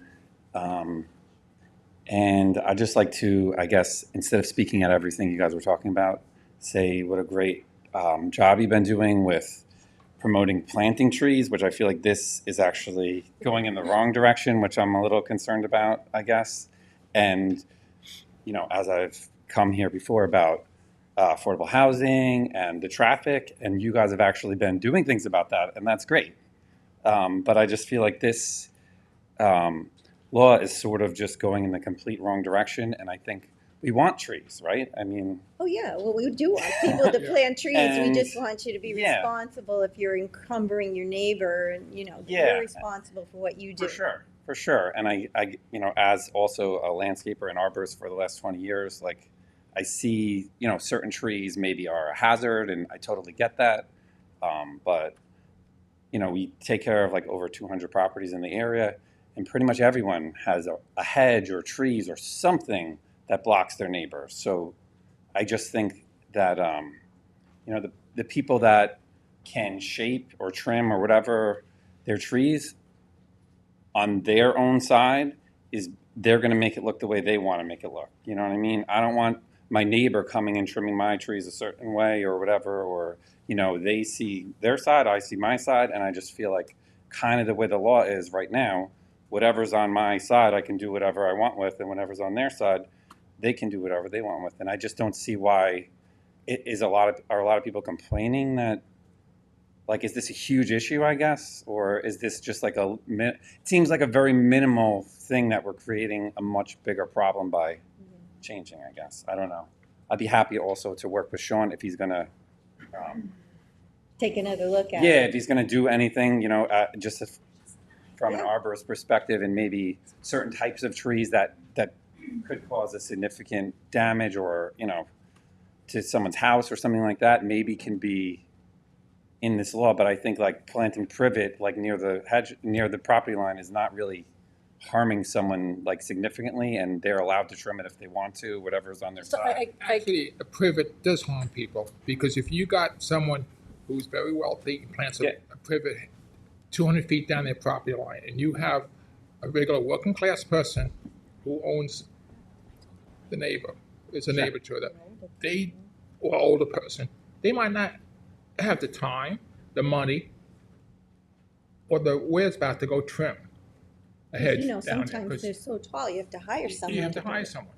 So it's not fair for that neighbor to be penalized because that other neighbor can afford to have a hedge 15 feet high, 10 feet high, 8 feet high, 6 feet high. That's not right. I think the point that he's making, though, which is a good point to be made, is no matter what we do, we're not going to make everybody happy. No, you're not going to right? make everyone happy, but certain things can't be planted on the property line. That's what I'm saying. Certain things. Yes, that's why we can add in. Unless the neighbors consent. But so to his point is very well taken, in that I've had people, that support this say, well, I want my neighbor to prune these. It's costing me over $1,000 every year to prune these trees. And my point to them was, well, if you're spending over $1,000 every year to prune those trees, then you're maintaining a beautiful hedgerow on your side of your property. And if your neighbor has to come and prune it, there's nothing that forces him to maintain a nice hedgerow for you. He can just slap it back to your property line. You can look at sticks like we have across the street by the funeral home. You know what I mean? Like, there's no standard of you have to prune this and you have to do it well and you have to make it beautiful. It's either you have to prune it or you don't. And to my point is, I would rather prune it to where I want it to look. If you have the ability to do so, though, and I think that's the point. The people that we've heard from are people who are typically old, seniors who may not necessarily be able to do it, whether there's financial issues or they may have mobility challenges. And a lot of these neighbors, I will say this, a lot of the neighbors are good neighbors. I have neighbors that do it. They do a wonderful job, and no questions asked, right? Because they know it's their trees. They know they planted them. The majority of our neighbors are good neighbors, but there are a few absentee folks who maybe live here 3 months out of the year, and they're not necessarily taking care of what's on their neighbor's property. And those are the people that are coming to us saying, well, what about us? And so, but you raise a lot of really important points too. And I think, I've spoken to a lot of members of the community who bring up property rights and look, I shouldn't have to, do this or that. And there are a lot of valid points. And that's why, as Sean mentioned, we're kind of wrestling with this. This is not necessarily a one shot, and one size fits all kind of And thing. I appreciate that you're not just make a rule and then we're just stuck with the result. I mean, it's great that We we're. have to find the balance for everyone. Yeah, I think that also just based on my own customers, I feel like a lot of the elderly people that you're talking about definitely have those hedges that are growing onto their neighbors. So I feel like it maybe can have the adverse effect That they now have to. that they now have to pay to trim on their neighbor's side. You know what I mean? Like there's True. it's definitely affecting people in different ways, and every property is different. And I guess and also I don't want my neighbor hiring whoever on my property and they get hurt or something, because you have to go on someone else's property now to do trimming. Isn't from a legal perspective, like, do they have workman's comp? What if they get hurt? Are they going to sue me? Like, I don't want someone coming and trimming trees on my property that I don't know if they're capable of doing. Sure. I guess. Sure. So there's definitely just, I guess, a lot to think about, but That's I- exactly. That's Which exactly is why I Yeah, think that so- the state ended up with self-help. So I'm more than happy to help work on something that could be. This is why this is going to take a long time. And I think you guys are doing great with everything else. So I'm not trying to say you're not doing a good job. I'm just thinking this particular thing could use a little more Thank you, help. and thank you for being respectful. Really appreciate that. But to your point that this seems like a minor thing, and why are we, focused on it? I mean, we are looking at big issues like sewer treatment plants and water quality and affordable housing. But just and because and traffic and everything, and you guys are like the only ones that ever done anything about the traffic. So that's great. You know what I mean? when somebody else raises an issue, whether it's noise or plantings or something, we want to be responsive to them too. And sometimes what might be perceived as a little thing is the stickiest. How to resolve it? It's difficult because every property is different, and maybe what maybe makes sense in one property doesn't make sense for another. So I totally understand, and that's why I was thinking if We there were can't do specific spot types laws. of trees you couldn't plant near the property line that would be hazardous, that could fall on someone's house or something like that. I totally understand that, but I just think privet growing over like 3 feet onto the property line isn't the worst thing that we can have, I guess. At least if you don't get along with that neighbor and you want to sue them, good thing you have those trees or those privet or whatever, you know what I mean? Otherwise you would have to see them every day. So, I mean, trees make the best neighbors, you know what I mean? And it just, overall, if you drive around Southampton, like, it's the hedges and the landscaping that really makes it. Otherwise, like, we're like Manhattan, you know what I mean? Like, that's the difference, I guess. It's just that's what we want. We want hedges. We want trees. We want, I think we want them anyway, right? So, We do. That's why we're doing a tree clearing code too. So totally understand it. And, Sean, you can reach out to me if you have anything. Yeah. Thank you. So I just wouldn't mind reaching out to the elected officials. I help them put pen to paper, obviously, and draft these things, but I make a point of working with every elected official. If you can contact them directly first, just so I'm not inundated with 10,000 emails about trees tomorrow. I don't come up with any of it. I assist the board members in drafting. So I just want to make that known. Reach out. You come up with some things. Some legalese. He refines sometimes. the ideas. But yes, we want a board member, we want an elected official reaching out first, and I'll help with the ideas. Yeah. All right. Good point. Thank you. You can reach out to Maria or myself, and we'd be happy to. Yeah, look, we want to We'll include pass it everybody. along to the rest of the board, and we're all going to talk about it. Yep. Yeah, I'll try to help collaborate make and it, get something done. I guess, as well as I can to protect people, but also not take away from other people. I guess I can provide some insight on different types of trees. Send us your thoughts. Yeah. Thank you. Thank you. Mary, I see you're here. I know you submitted a letter. Would you like to get up and say something? My husband, I wrote a very emotional letter, so I'm going to read part of his. Because State your name let us have your name the Irish for the record. extremes were coming out. Okay. So just I wish to express my concern with the Mary, current. could you just state your name for the Oh, record? sorry, Mary Pierce. I wish to express my concern with the current proposal regarding planting of shrubs and trees along property lines. First off, I fully support the intent of the proposal, with just one caveat that stems from an experience our family has had with our neighbor. 35 years ago, he planted 24 Leland cypress trees along our property, placing the trees approximately 6 feet from the property line. I fully admit I had no idea that they would mature to 30 feet high and extend onto my neighbor's property. Over the years, our neighbors would trim the branches back to the property line. I do believe your proposed legislation is warranted to have the tree owner pay for any trimming of branches that extend into another's property. Unfortunately, our neighbors went to the extreme 2 years ago and created a ditch along the property line in order to cut the roots of my trees, which resulted in the death of the trees fully on my property. After successfully killing off the first 12 trees by cutting the root system, this spring they created a new ditch, cutting the roots of my remaining trees while leaving the roots from their trees that extend onto my property intact. They skipped that part. My concern with this legislation is that it should have a provision that any cure to the encroachment, Section 2, Paragraph 3, does not extend to the destruction or injury to the main support systems of the tree. The legislation should make clear that it offers no immunity from civil action after said destruction. I realize this is just one incident, and the majority of neighbors would not go to such extremes, as well as the legislation only applies to new plantings.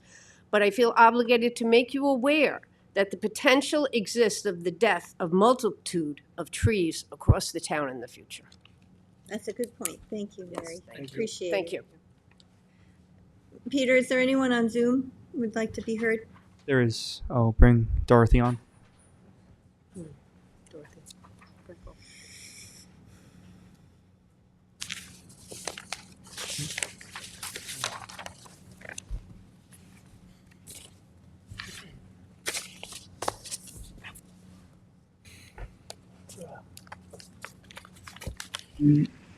Okay, am I on?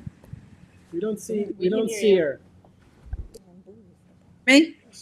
We can hear you.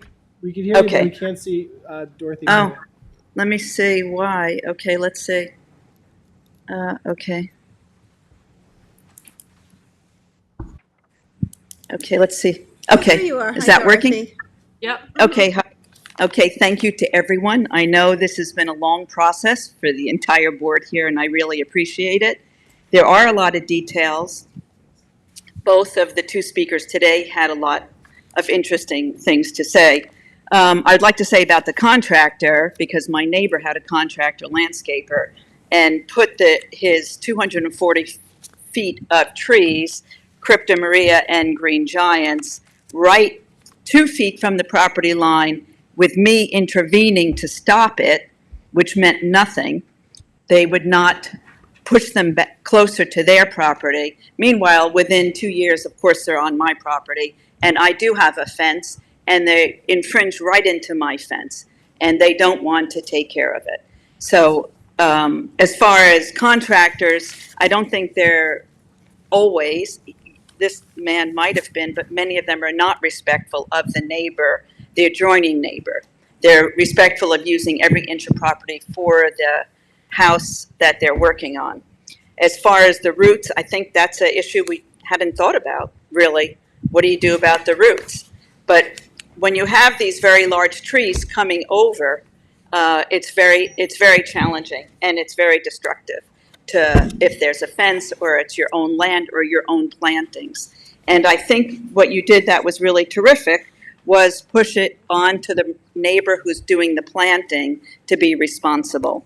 And if that neighbor can just trim, it's sort of a straight up thing. It's not about privets, those kinds of hedges. Those are very easy to trim, and they don't die out and all that. It's the other trees that you need someone professional to trim so that you don't end up with this browning on the one side. So I think you're doing a good job. I'm sorry that today we're not wrapping up this topic because it's really going on a long time. But we're getting close. And, I see, I understand some of the problems, but I'm hoping we can just sort of cut to the chase and take care of it, because it should not be the inflicted neighbor's problem. And that's really what you're fixing. And I think it could be very straight up. You give a note to your neighbor, you have 30 days, can you please trim it? Everything should be very nice. I don't see why it should be hostile. Could you please trim it? You have 30 days to do it. You see it's over, and that person can do it. If it's me, I trim mine, but they can just trim it. And if they don't want to trim it, then we need to go to the next step. What happens? So I thank you for addressing this topic. Thank you, Dorothy. Thank you. Thank you. Peter, is there anyone else on Zoom? No one else. Okay. Then what I'd like to do is just close the public hearing, and I think we're going to end up renoticing this. Second. All in favor? All right. Madam, thank you, Sean, so much. Thank you, Sean.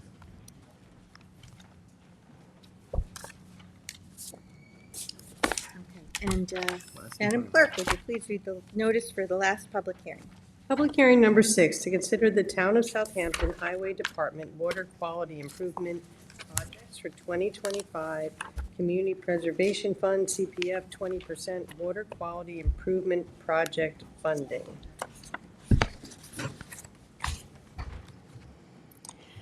Good afternoon, Madam Supervisor and Town Council members. Jackie Fenlon, Director of the Community Preservation Department.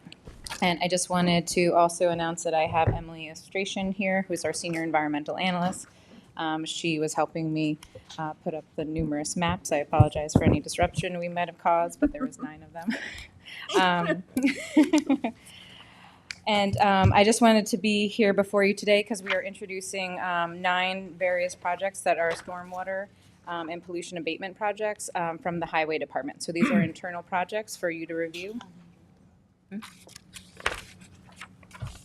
Oh, and you handed out the... Yes. Yes. So, and I do apologize because we thought they were in the same order. Sure. Thank you. So these are 9 highway department requests for water quality funding. Most of these are dead-end roads, which are currently not served with adequate stormwater drainage. So stormwater runoff is actually going directly into the local and adjacent water bodies. So we have met with the highway department superintendent and deputy superintendent, and then we have also reviewed with the water quality throughout the spring and the early summer the projects that were submitted by the highway department. So we did receive a recommendation memo, which is mentioned in the resolution today, and I'll kind of summarize their recommendations. I'll go through project by project, but I did want to put them all on together because they're all highway department projects and they're all ones that have been reviewed and vetted by the Water Quality Advisory Committee. And the committee is recommending. Yes, yes. So the first one is Corwin Lane, road ending improvements. So this is a remediation project that impacts the watershed of Tiana Bay. I did want to make a correction, and I will stay for the resolution that's on later in the evening, but the requested funding for this one was actually inaccurate in the posting, but it was $448,400. So we are the recommendation of the Water Quality Advisory Committee by their recommendation on June 30th is $328,800. That is generally removing the requirements for paving and just some of the grading to lift the road. So basically focusing the funding on what will actually improve water quality. So I just wanted to make that correction because that is under the Corwin Lane. What is the The requested amount was $448,400. So the amount in the resolution is correct? The amount in the amount in the resolution for the recommended funding is correct. Just the initial request is higher, and that, unfortunately, that was just a typo. Okay. I just want to say, there's also the trustees have stuff to do with this. The highway are working very closely with the trustees. I know this project very well because I tried to do this like 10 years ago. Yeah. And the Yeah, so we're, would not pick this yeah, up. and I think Bill, Councilman Pell, that's a very good point, because a lot of these dead-end roads, they might also impact a boat launch or a neighboring adjacent park property. So we're trying to work with interdepartments to try to do these kinds of funding assignments and allocations at the same time. So both, the area can be looked at cohesively rather than independently, the trustees doing a boat ramp and then us doing that into the road. We're trying to work together with the trustees. This is like a lower end of the neighborhood, and all the water comes rushing down. It used to come right down and wash the boat ramp right out. See, it helps to have a former trustee on the board now. Sometimes. So this will intercept stormwater that presently flows down south on Corwin Lane, ponds in the roadway, and then drains into Tiana Bay with no treatment. It includes regrading, repaving part of the roadway, replacing part of the roadway with gravel, and permeable pavers. So that will also help treat some of the stormwater before it runs into the capture system. This is also proposing replacing part of the roadway with gravel and permeable pavers, and constructing a vegetated bioswale near the south end of the road to capture and treat stormwater runoff. So the total requested amount was $448,400. There is no match for this project, but we did note in the recommendation memo that the project is coordinated with the adjoining Town Trustee Boat Ramp project, who is also requesting CPF funding through the grant program this year. So because of the review of the committee finds that construction of the vegetated swale and replacement of the portion of the current asphalt pavement with more permeable gravel and pavers has value from water quality improvement for Tiana Bay. However, the replacement of the existing asphalt pavement, including elevating the pavement to alleviate flooding, will not contribute to water quality improvement.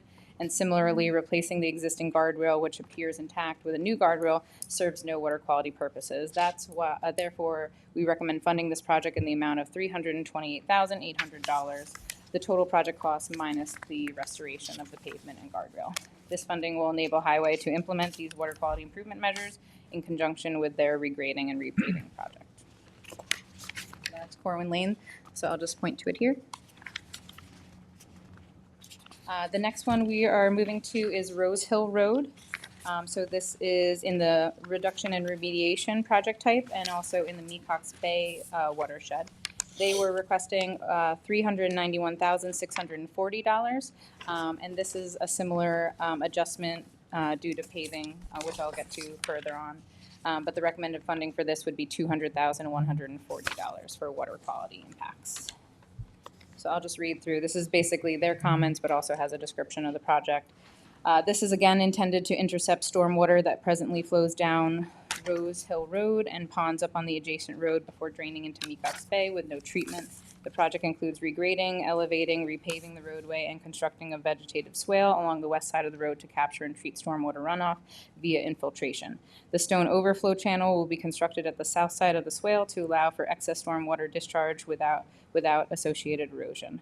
The total cost of the project is $391,640. There is no match for this project. The committee finds that the construction of the vegetative swale, repaving, has value from the standpoint of water quality for Mecox Bay. However, the installation of additional pavement, including elevating the pavement to alleviate flooding, will not contribute to water quality improvements. So without without replacement of the guardrail and the other features that don't serve water quality impacts, they recommend funding in the amount of $200,140. So that is basically the project minus the guardrail and paving.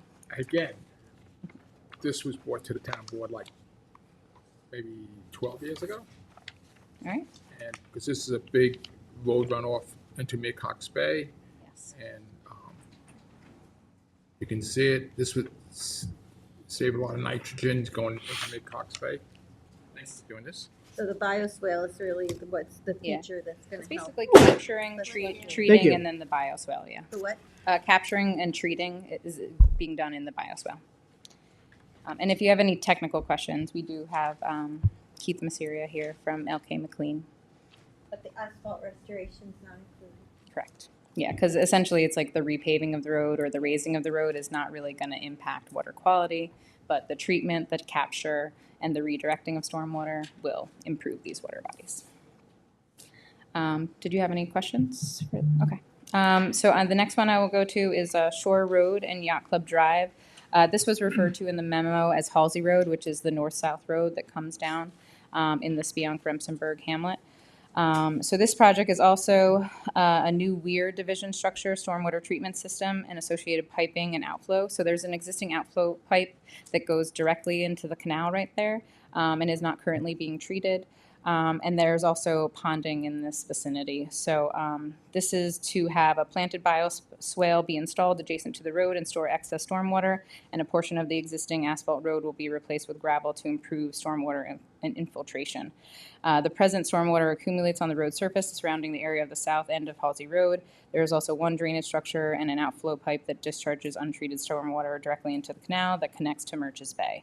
The existing drainage facilities do not adequately manage or treat the stormwater, and ponding is an issue at the road end. The total cost for this is $502,000, and there is no match.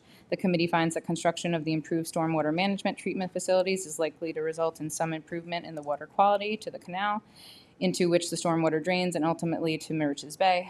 Although the majority of the costs of the project are water quality related, the costs, again, for asphalt and guide rail are not. Therefore, we recommend funding the project in the amount of $348,000, which is the total cost minus the asphalt and guardrail. So, this is another good one. Yes, again, this was like 16 years ago when I first became a trustee. This was my area, and I noticed there was a straight pipe going right down with the water was not being treated, no filter, and the water used to come down and wash over the bulkhead. Cindy can stand, because this is in Cindy's neighborhood. And that, also the trustees this fall is replacing that bulkhead in there. Is that what the along bulkhead there. is? Yes, Yeah, all the way around. So right here, this is the proposed, but there currently is an outflow pipe that goes directly into the canal, and it just discharges untreated stormwater directly into the canal right here. And this is also, I believe, a town marina Yes, where town owns residents. it. The town owns it, and the trustees run it. So what's the stormwater treatment Amount? parcel? Piece? So What is that? So it's in the highway right away, but we'd be treating this with No, the little square, it's like a little Oh. square with red in it. capture. Yeah, Yeah, it's the I can filter. I'll let Keith Okay. explain. So let me just make sure that, just so I want to make sure that they, you're here for the highway department, are they aware of and are they okay with receiving just the recommended funding on all of these? Well, this is the Water Quality Board's funding. I do have a resolution on today, but I mean, we can. They Has they everybody, know. they're okay with it? Yeah, they're okay. Do you want to explain the features of that drainage system? Keith Messeri from McLean Associates, representing the Highway Department. This square structure here has a weir in it, so it actually diverts the water into a stormwater treatment. What in it? A weir. So it takes like the low flow and it allows it to get diverted into the stormwater treatment system, which is the circular structure, and that filters out sediment, floatables, debris, and oil. Is that a hydrodynamic separator you're putting in? Hydrodynamic separator, yeah. Boy, I thought those would be pretty expensive. They're pretty expensive. They're like usually around $100,000, something like But- that. It's covered, that would be covered. Yeah. And you got the backflow valve. Yep. Huh, all right, well, that's interesting. So that'll help with the impurities before it discharges to the water. Yeah, and it has to be cleaned out every 6 months or so, but the highway department will take care of that. You can use the new vac truck to do that. Exactly. Yep. All right, so again, that was funding for $348,000 was recommended by the committee. The next request and application that was made was Tanner's Neck Lane improvements, which is a reduction in remediation and impacts the watershed and water body of Murch's Bay. So this requested funding was originally $623,300. The recommended funding with this is $423,000 and $423,500 and $500. So again, this is to intercept stormwater that presently accumulates on the road at the south end of Tanner's Neck Lane and then drains directly into Murch's Bay with no treatment. The pavement ends at the bay and the asphalt road is eroding into the bay. The project includes regrading, elevating, and repaving the road and constructing a grass drainage swale on both sides of the road and vegetated bioswale at the end of the road to capture and treat stormwater runoff via infiltration. The stone overflow channel will be constructed on the north side of the swale to allow for excess stormwater discharge without associated erosion. I have one other question for you, because I mean, we're seeing this in, obviously it's in theory, right? But like Round Pond and Sag Harbor, that there's issues with, like, how do we know, like, we're just okaying like a bunch of diagrams and Grasscrete, and I don't know what Grasscrete looks like. I don't know that it's gonna be something that the neighbors are happy with seeing, like, you know what I mean? Like, I don't, like, there's no conceptual, like, we're saying yes, but we're not actually seeing what it's gonna look like, if that makes sense. Oh, you'd like to like Round- understand like a use Round Pond visual? as an example, like Visuals, that visuals. Yeah. hill going down with a black mat. Like the schematics are nice, but the Yeah. visuals would be like the materials that are. Like the materials, how it's going to ultimately look after construction. Yeah. Well, Or something an similar- as-built doesn't like show when you what say- it looks when you like. say, It there's shows you Grass what was. Creek, like, what does Grasscrete look like generally, you know what I mean? Yeah. Like, I don't need to see it perfectly on the plan, but what are these materials and what do they look like? And Yeah, we're is talking that about like- boulders and stuff, like, is it stuff people can walk on, can they, you know what I mean? Like, The legend those would be kind of nice. things. Is Grasscrete the same as Checker Block? Yeah. Yeah, I'll let it's, you talk to the Yes. specifics. maybe you can explain the one did out east. I can't remember the name. You just did it a little while ago. Water quality. Which one? I'm trying to, I can see it, but I can't think of the name of it. It's towards Sag Harbor. We We'll did say it. Round Pond. But as far as the Grass Creek's concerned, essentially it is. Like pavers that the grass grows through. Yeah, we actually just installed this at Cobb Road in Water. Yeah, that's not what I was thinking about. What's this made of, though? This, Because, I mean, that stuff looks okay when stuff actually grows through it, but when it doesn't, it. So there's two options. You could have gravel in the voids, which actually looks pretty nice. The one at Cobb Road, the grass was placed at like an odd time, so it actually, to be honest, it doesn't look that good. But the contractors are going to have to come back in the spring and reseed it. So that one, once it's established, that will look nice. And the idea is that it essentially just looks like grass, but it's an area that you can drive on without rutting it out and causing the grass, depressions in it, in the future. what's the big square at the end made of that's going This right one? next to the bay? Yeah. This is all, it's a vegetated bioswale, so it's all natural wetland vegetation. And if, that slows, if you do ever get a heavy-duty rainstorm, that'll keep it from running out. How did you decide on the prior one, Shore Road, to put the unit, the hydrodynamic separator, but here, there isn't one? I mean, what So- went into that calculus? So the stormwater treatment systems exist at two locations. We haven't gotten to the second one yet, but it's generally where there's an existing outfall. And we're trying not to put any new outfalls in where they don't exist, but where they are. You retrofit them, you put that unit in where we can. We're supplementing that with the bioswales, but the bioswale is preferred. But if you have an existing outfall pipe, we keep it, and that allows all the sediment, pollutants, and things like that to get filtered Bioswale out. actually looks better and it's less upkeep. Is there possible to remove the discharge pipe and just go with the bioswale instead? I think in this case, because people do park here for the marina, there may not be enough space, and given the size of the watershed and the fact that there is an outfall pipe, there might be too much water heading to this point, so we might be making there's a drainage system that extends up into the neighborhood. So if we take this pipe out, we might be creating a problem somewhere else. Okay, all right, It's- thank In you. the past, when you get a heavy rainstorm, actually the water comes down the road and used to go right over the bulkhead before the bulkhead was all dilapidated. And then Jackie, are you, like, do you make sure that anywhere where there is, like, pedestrian access, that it remains and isn't impeded by, like, boulders or? Yeah, we do take that into account during the review, and we can continue to, review, fine tuning of the construction plans. But this essentially allows them to like get to work and do a full, And especially when the highway, and you guys looked at it, access was one of the biggest things.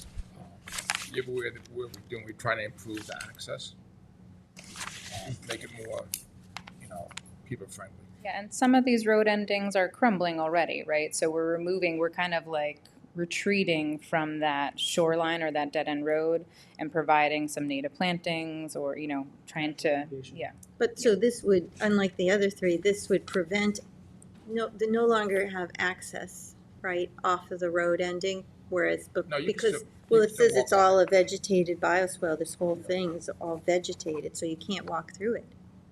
This one was discussed, and I'm not as familiar with the site, but I believe there is a pathway that goes down the side here. Sides. So that is just beyond, so that kind of natural neighborhood and community path actually goes here, but we Bring did a take car- that into car- consideration. We were Yeah. preserving those access points when we do these projects. And if Yeah. I could just bring up That's a one good more point. Most of these didn't, like you have the boat ramp, you can access that pretty easily. The marina, that wasn't necessarily an issue. This one, access wasn't, the water essentially comes up to the end of the road, so it wasn't quite as critical, but in the case of one that we haven't gotten to, we have a staircase that goes down to the water, so it's definitely on a case-by-case basis. In some areas, it was warranted because it already existed, and This one's just the neighborhood access. Yeah, I just wanted to make sure we were preserving them. People walk down it, during the daytime. I mean, and when we meet with the highway department, we always kind of say like, all right, sometimes the easiest thing, right, is to put in a new outflow. CPF funding and water quality funding is not going to be utilized for a new contamination point. But when there is a contamination point that we're aware of, we're trying to capture, treat, and as much as possible use natural bioswales or rain gardens. When that capacity is too much for those bioswales to, accommodate, that's when we might install additional, capture and abatement stormwater structures, as well as, like you just said, the outflow pipe. We're going to now separate the sediments, the oils, and the solids from that location that used to be able to possibly just flow directly into the canal. So, All right, thank you. What's the next? So, let's see, I'm losing my 6. spot here. 5, right? No, 5. Sorry. So we were just at Tanner, so right here. So this is the Watermill Dam. So this is right by the Watermill Museum in Watermill. So this was a reduction project. So this is to reduce the amount of stormwater that presently discharges into Watermill Dam and enters Mill Creek. So this impacts the watersheds of Mill Creek and Mecox Bay. The requested funding for this one was $57,100, and the recommended funding is $35,800.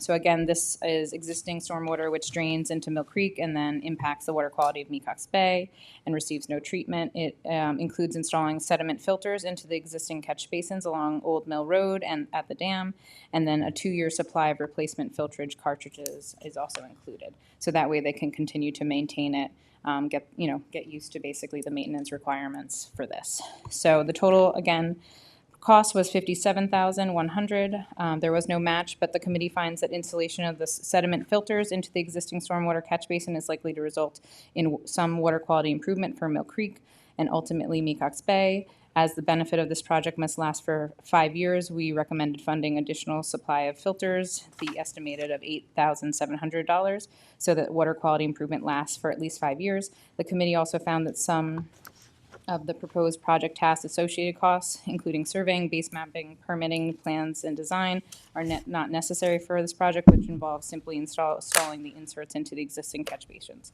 Therefore, the cost for these tasks, a total of $20,000, should be eliminated from the budget, and consider these changes. The committee recommends funding in the amount of $35,800. So that's just minusing the surveying, because it's just really retrofitting the existing structures.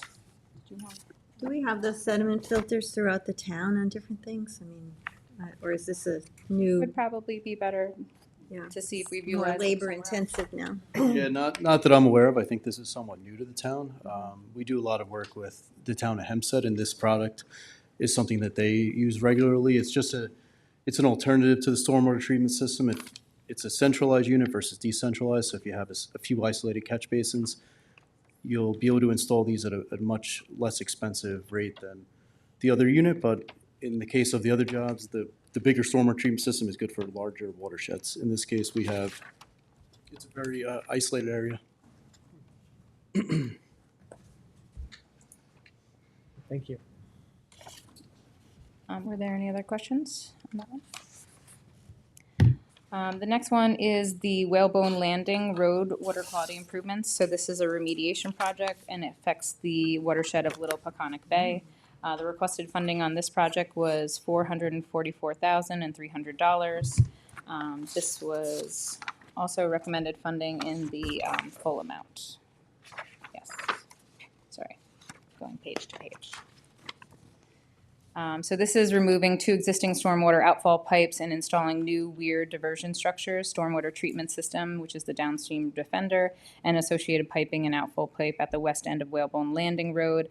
At present, the untreated stormwater discharges via the outfall pipes over land and directly onto the beach adjoining Little Peconic Bay. As part of this project, a concrete curb wall will be installed to direct stormwater towards the catch basins, and the concrete stairs and gravel walkway will be constructed to maintain the existing back beach access. A stone revetment covered by beach-compatible sand and beach plantings is also included to help stabilize the shoreline. The asphalt restoration included in this project is minimal, only what is needed to repair the road after installing the stormwater management structures. So they are recommending the full amount in this specific case. Thank you. Thank you. Another good project.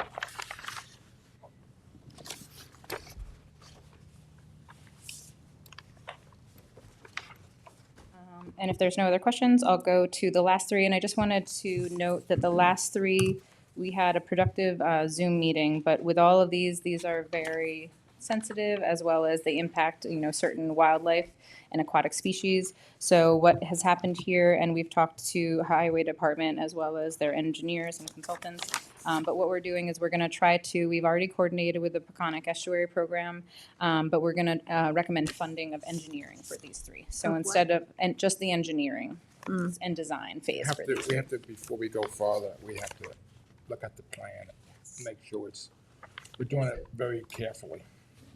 So the last one is dam trail fish passage, but they're all very case specific. So this is an existing dam, but we do want to make sure that fish and aquatic species can navigate underneath the road safely. So this is one where we're just talking to them about like what's the best way to design this. Certain species need to see like light penetration to go under a certain road. So we're working on that. Director Penman, are you saying with the Peconic Estuary Program or partnership? Oh, sorry, partnership. Okay. But we had a nice Zoom. So basically, both of these are a little bit different, but we're looking at, possible alewife impacts for their migration patterns, as well as other aquatic life. Eels. Yes, American eels as well as even, other, animals that are dependent, otter, raccoons, muskrats. On this, CPF just bought this piece of property, tore the house down. Yes. We tore it down in-house, the highway, and the transfers did it. Actually, the neighborhood brought this project to us. They would like to see this done. So again, these 3, just because they're such sensitive ecological impacts, and we want to make sure wildlife passage is, best accommodated by the project. We're just recommending for the last 3, which is kind of why I put them at the end, not because they're last ones we thought of, but just to allow for engineering and design to really get underway this year, so that we can actually look at the project. And you'll keep us posted as that moves along? Yes. One's Trout Pond. Yep. And the other one is Sabonic Road where it floods. Yeah, I support all these 3. I would say, all of these projects have, I've heard from a lot of constituents about where these are, and I think, to echo Councilman Powell, these have been sort of in the pressure cooker for a very long time. So it's great to see that they are finally moving along, and I credit you, Jackie, as well as the Highway Department as well. They've really been working with our offices and your office, so appreciate And all of you. LKMA for the Yeah, design, LKMA, the thank you, conceptual thank you. designs. Jackie's can't wait till this stuff gets done, so I don't have to go on and say. But I also think, we finally have the resources to do this, right? And a lot of these projects, and I'm trying to also, work with interdepartments, because I also think the town projects need to be highlighted.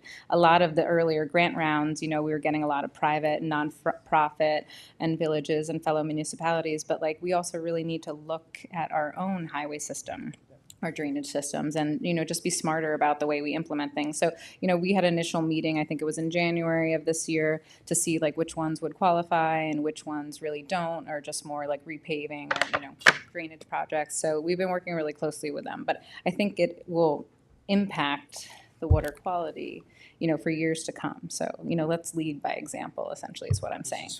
Money well worth spending. Yep, so the last 3, I'll note it for the record, but dam trail fish passage, that is a total project which is estimated to be $692,300. They are recommending the funding for the engineering and design, which is $125,000. Shrubland Road, habitat restoration. This is by Cold Spring Pond. This is a total project that it's close to $1 million, which will be $978,000. But we're recommending right now the $84,000 for engineering and design. And on that one, I never realized there was that many pipes going across the road. I always thought there were like 4 pipes. I always counted 4 when we went, Eel and O'Clammon. And I think there's 10. Yeah, well, and this is a case where there's culverts, which you don't really know that are there, right? If somebody driving down the road doesn't understand, but it's essentially connecting the tidal flow with the wetlands on the other side of the street. So we also want to look at that very carefully because, it's very low grade. The road actually floods during high tides and storm events, so we can take a look at that and just make sure that we're doing the best that we can. But then also this is possibly, I did ask Joyce Novak, who's the director for Peconic Estuary Partnership, but she is confirming that this is also possibly an alewife run in this location. And this is also one of the most critical non-impaired water bodies where shellfish are raised in Cold Spring. And then last but not least, I know that the town is looking at doing some road improvements just to the east of this, but Trout Pond culvert replacement. So this is a very important place where we have the town park right to the south, and it goes up very steep and grade, and then you have an existing culvert underneath the existing road right now. So we want to make sure that that existing fish ladder is replaced with a more sustainable approach. But if anyone's familiar with Trout Pond, there is an existing fish staircase that used to function, but now it's overgrown and it's basically it's deteriorated. Yeah. So this is another one where they had just requested funding for the engineering, so we are recommending in the full amount, which is $149,000. When that gets done and when the sidewalks get done, that'll be a nice project for people to enjoy. Yeah, so I know the sidewalk project and the walkability project is just a little bit, Just waiting for the state to approve the plans.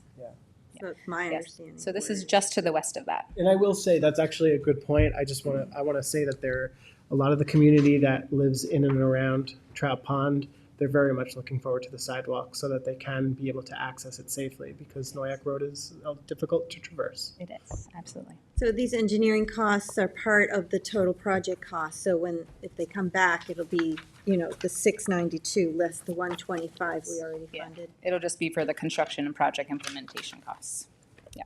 So we'll be paying this year for the engineering. That way we can fully vet this, work with the Peconic Estuary Partnership, and work with, the consultants and engineering design team to make sure that we have the best, basically, design before implementing. And also helps refine the estimates. But these ones are they're very, they're very important, but also very technical in nature. Yeah. Thank you so much for this. Thank you, Yes, you're welcome. Thank you. All right, I'll move to close the public hearing. Second. All in favor? Aye. All right, that brings us to, pardon me? Oh, did we? Oh, I'm sorry. I didn't have any cards on this, but Peter, is there anyone on Zoom for this public hearing? No one has their hand up. Oh, good. Then I renew my motion to close the public hearing. Second. All in favor? Thank you. All right, that brings us to the public portion. I do have a couple of cards. First one is Heather Schmalz, Southampton Business Alliance. Hello, my name's Heather Schmalz. I'm the new executive director with the Southampton Business Alliance. I just wanted to say hello, introduce myself today. Nothing to report just yet, just saying hello. And I did send everyone a letter. I hope you guys received it. Yes, thank you for the email. Thank you for coming in and introducing yourself. Thank you, appreciate it. This was interesting, watching all this. Thank you. Good. Thank you.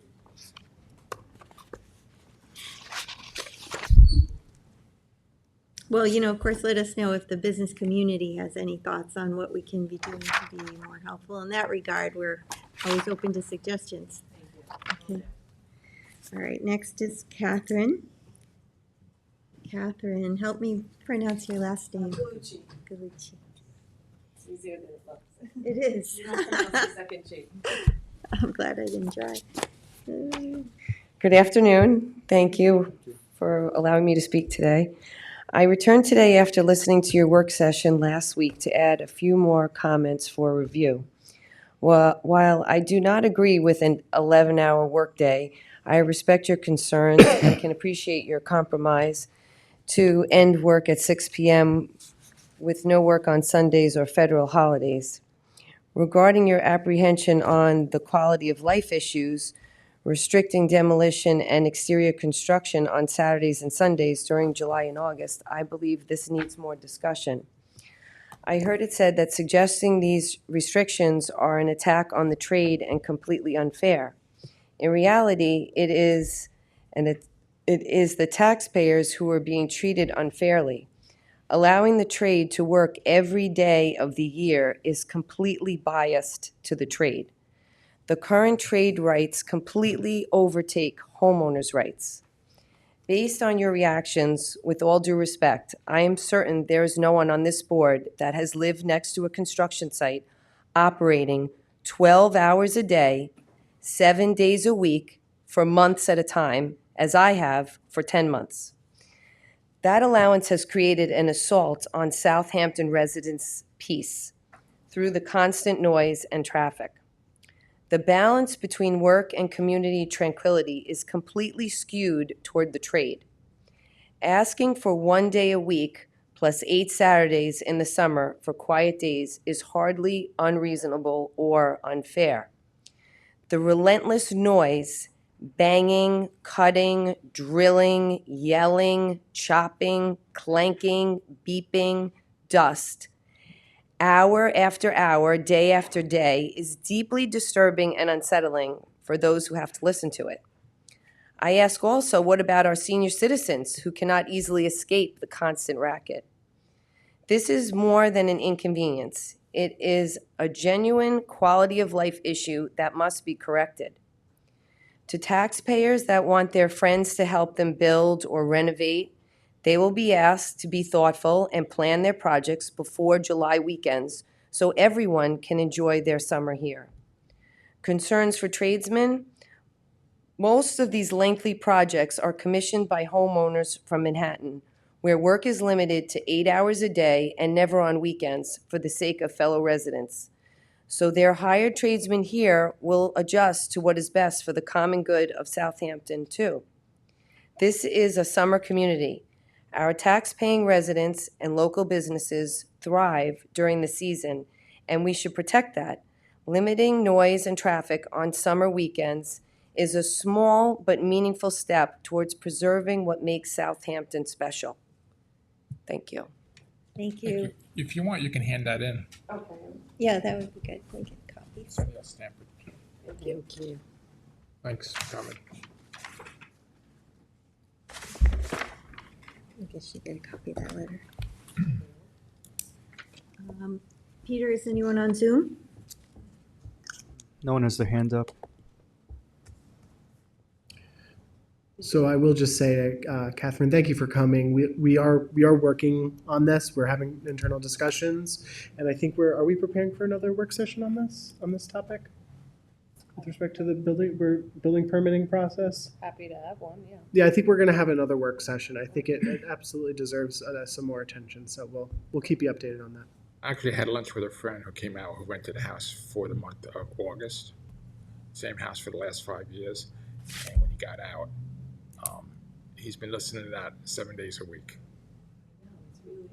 And he says, I want to be reasonable. Everyone does work. I mean, myself, I'm going to work, but it's just, that's why I said I didn't want to be disrespectful, but to really, really think about every single day that this can go on. It's more than like a commercial. I heard you say in the meeting, like you have to talk from the speaker because they won't pick you up. Well, I'll just say one last thing. That I know it's so. I know our first thoughts go to commercial establishments or parties, and that's true, and that does bother people too, but this is something that, as we see all the construction going on, it's, for the people that live next door, really annoying.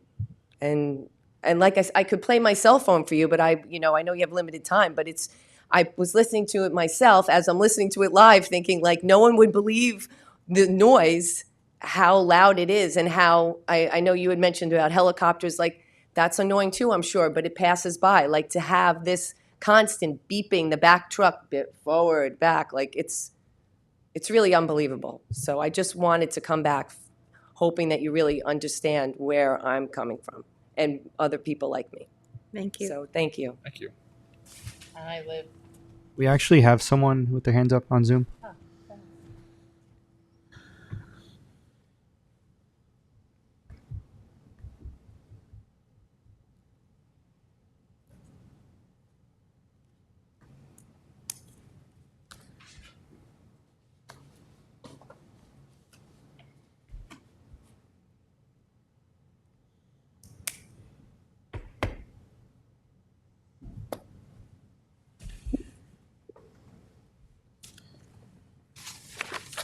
Hi, can we hear me? Hi, yeah. Go ahead. Okay, I can't see you guys, but I can, go ahead with you. Stephanie McNamara, I'm the chair of the North Sea Citizens Advisory Committee. And it was my understanding there was going to be a walk-on today in consideration of the project at 1100 Majors Path for affordable housing. I don't know if that's still a walk-on or if this is the appropriate time to discuss it. It's walked on. It's for workforce housing. Okay, so it is coming up today, or is this the appropriate time to speak about it or not? Yes. I'm sorry, I can't hear you. Yes. So anyway, I was watching the meeting from last week when it was presented to the board again. And I just wanted to mention that it was misrepresented about the North Sea CAC's feelings on this project and said that we were fully supportive of it. That is completely far from the truth. There was conversation when it was brought to our attention, and there was a lot of concern from the community and the members that were there. It was the first time, that we had known that it was coming. Mr. Epley had been there prior to let us know that he wanted to come and present on the project, so we knew in terms of that to get it on the agenda. So there was, some support for listening to what the project was about, but as far as the concerns that were brought forth, we spoke about the fact that the neighbors who are bordering both sides of this property had not been informed, that it was not fair to them because they both purchased their property knowing that it was 5-acre zoning there. So to suddenly ask them to put 34 units next to their home is completely unfair.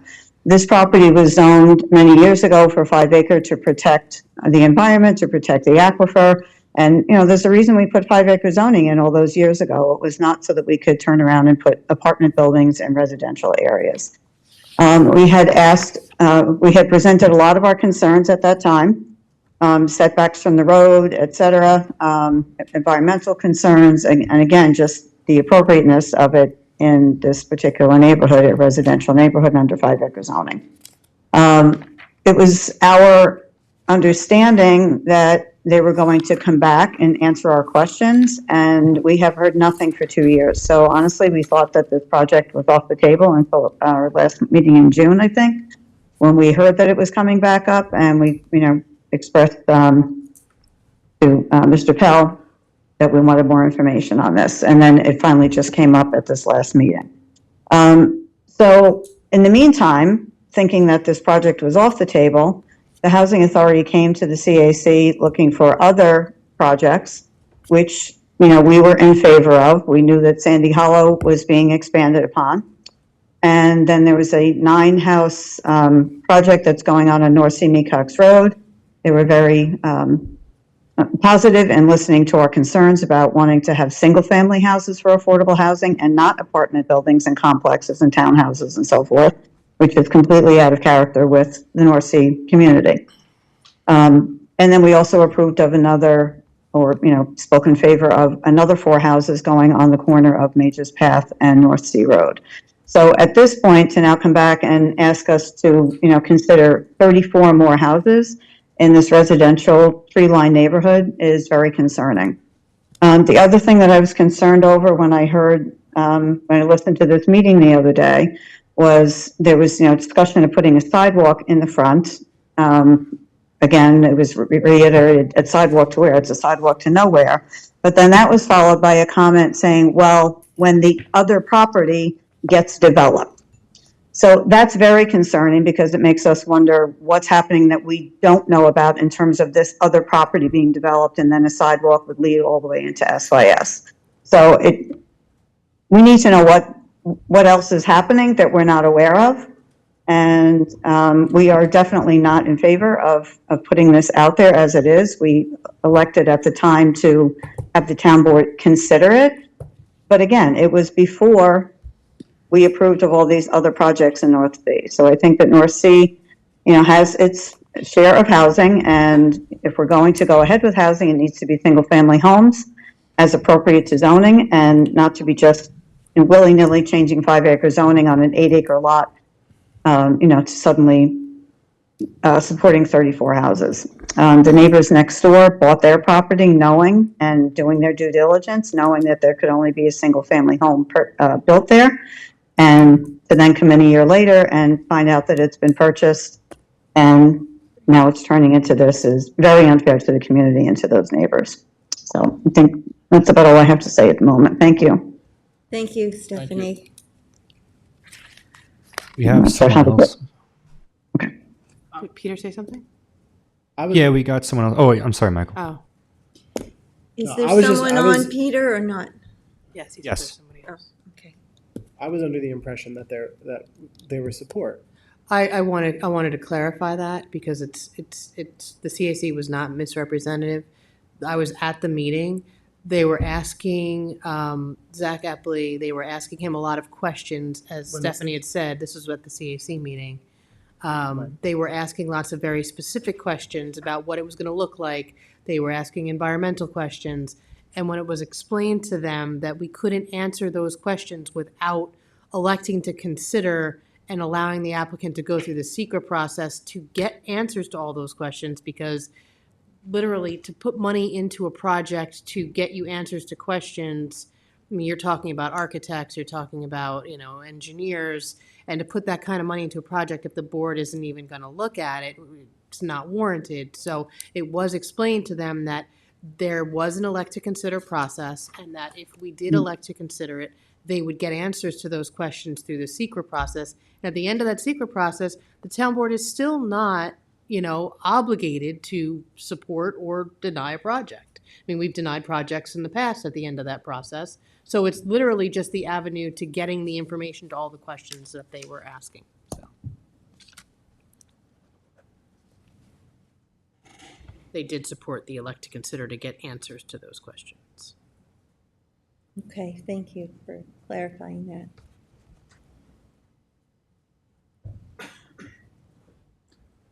Go ahead. Oh. Hi. You're with us. Would you state your name and let us know what your comments are? Willa Comparetto. I'm a member of the North Sea CAC, and I agree with the comments that Stephanie made. We had many valid questions, and Stephanie addressed most of those questions. The density was definitely something of major concern of the CAC for its members. The one thing that never was mentioned, I believe, in the beginning, but maybe Stephanie mentioned it, was the actual traffic situation that is at this intersection. Mary's Lane and Major's Path is one of the most accident-prone intersections in North Sea. Adding the amount of cars that 28 two-bedroom homes and 7 or 6 or 7 of one bedroom is going to add a tremendous amount of traffic coming in and out of Major's Path, near SYS, near the camps and the people that use SYS. It is not a good situation for that kind of density, in addition to the aquifer protection and the fact that it is still very close to the road. It may qualify for the setback zoning, but it is extremely close to the road. I think that North Sea accepted and completely supported the 2 other affordable housing units plan, and this had just so many questions that they couldn't support it at that time. There needs to be a tremendous amount more work done on this, whether it's secret or whatever. There needs many, many questions answered before North Sea CAC will support this affordable housing units. Thank you, though. It's 34 units, right? Thank you. We can say the Yeah. traffic, the this, the that doesn't support that number, and then it's their, Cindy's right, we have to go forward to get the answers what they want. otherwise you're Yeah. just denying it with no answers. It's not, and it's not fair to the person. We have one more person.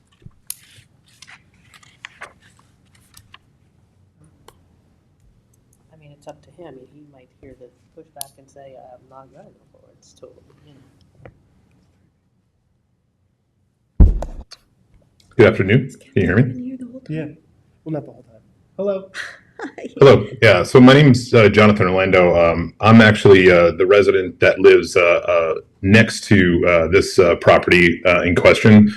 And I just want to say, first off, I've been following the meeting all day. I'm very impressed with all the work that the town board does. I understand this is just one issue in a multitude of issues that the town deals with on a day-to-day basis. I just want to very briefly give you a little bit of background. My wife and I bought our house at 1150 Majors Path in January of 2022. We moved from Brooklyn, New York to the area to get away from urban, densely populated areas. And we were very, very proud to be able to buy a property in Southampton. And, we worked really hard to get to the point to be able to procure that. And we're loving life in the neighborhood today. We enjoy the North Sea community. We've embraced our neighbors and our fellowships very much.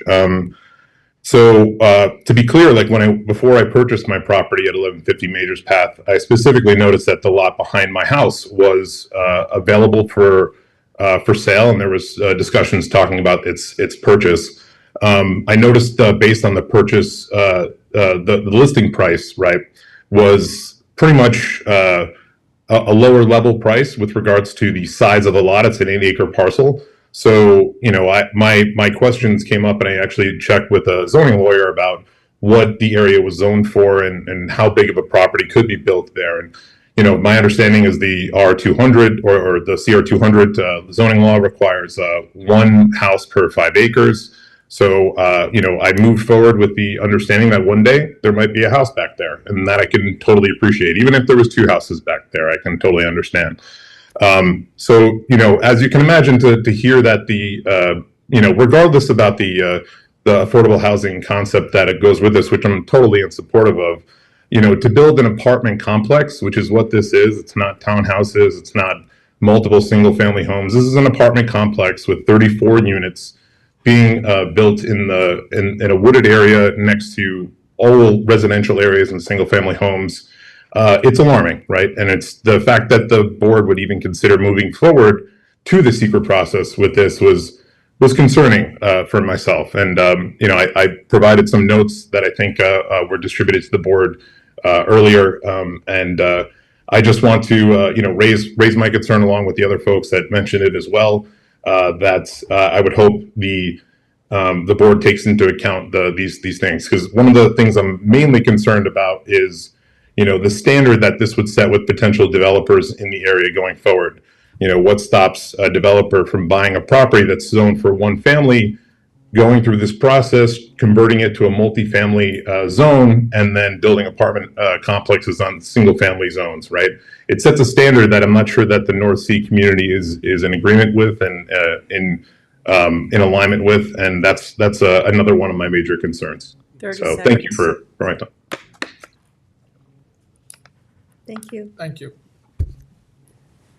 That's how Sandy Hollow was created.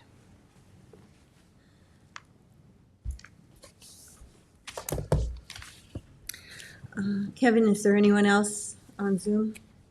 That's all. All right, then I move to close public portion. Second. All in favor? Aye. All right, let's get going with the resolutions. Town Board Resolution 2025-946, co-sponsored by the entire board, to authorize funding allocation for the Town of Southampton Highway Department Water Quality Improvement Projects for 2025 Community Preservation Fund, 20% Water Quality Improvement Project funding. Second. Sorry, I'm so sorry. This one, it needs to be amended for that one number that I made you aware of. I asked Christine, she said we don't have to change We it. don't have to change it? No, Okay. as long as it's, As long as I it's noted the it. correct, It's the correct funding amount. It is Recommended not the funding. correct request amount. I just wanted to make sure. Christine said it was fine if the requested amount wasn't correct, as long as the actual recommended funding is correct. Or can we just That's true, amend but for it? the sake of accuracy, I change it? just motion to amend it. So I move to amend to put the correct requested funding amount at $448,400 Correct, for Corwin Lane. Second that. for the Corwin Lane Road ending. So it doesn't change any of the Can you funding, tell but me I wanted please the where you request are? to be accurate. The Thank very you. first one. No, I know what it Page is, four. resolution, but what page? The very Okay. first Colvin. Resolution, so it's under number 1, Corwin Lane Road Ending Improvements, where it says requested funding, we should strike 328,800 and replace that with $448,400. That was the initial requested amount. So it's that number 1 designation. It doesn't change any of Is the that the overall. same amount that you're recommending the funding for? No. The recommended funding remains unchanged. It is accurate. Who seconded that? Bill. Bill? All in favor? Aye. And then, thank you, Jackie. So, Thanks, Jackie. as amended, Second. all in favor? Aye. Town Board Resolution 2025-947, co-sponsored by Councilwoman McNamara, to authorize plumbing repairs and service from Macaron Plumbing, Inc., using Suffolk County contract. Second. Oh, all in favor? Aye. I'm gonna recuse myself from this one. All right. Bill's recusing from that, but the rest of us, 947. yeah, all in favor, yes. Ready, Cindy? Town Board Resolution 948 of 2025, co-sponsored with Councilman Iacilli. Authorized purchase of an active tethered drone from Safeware Inc. using Sourcewell contract. Second. All in favor? Aye.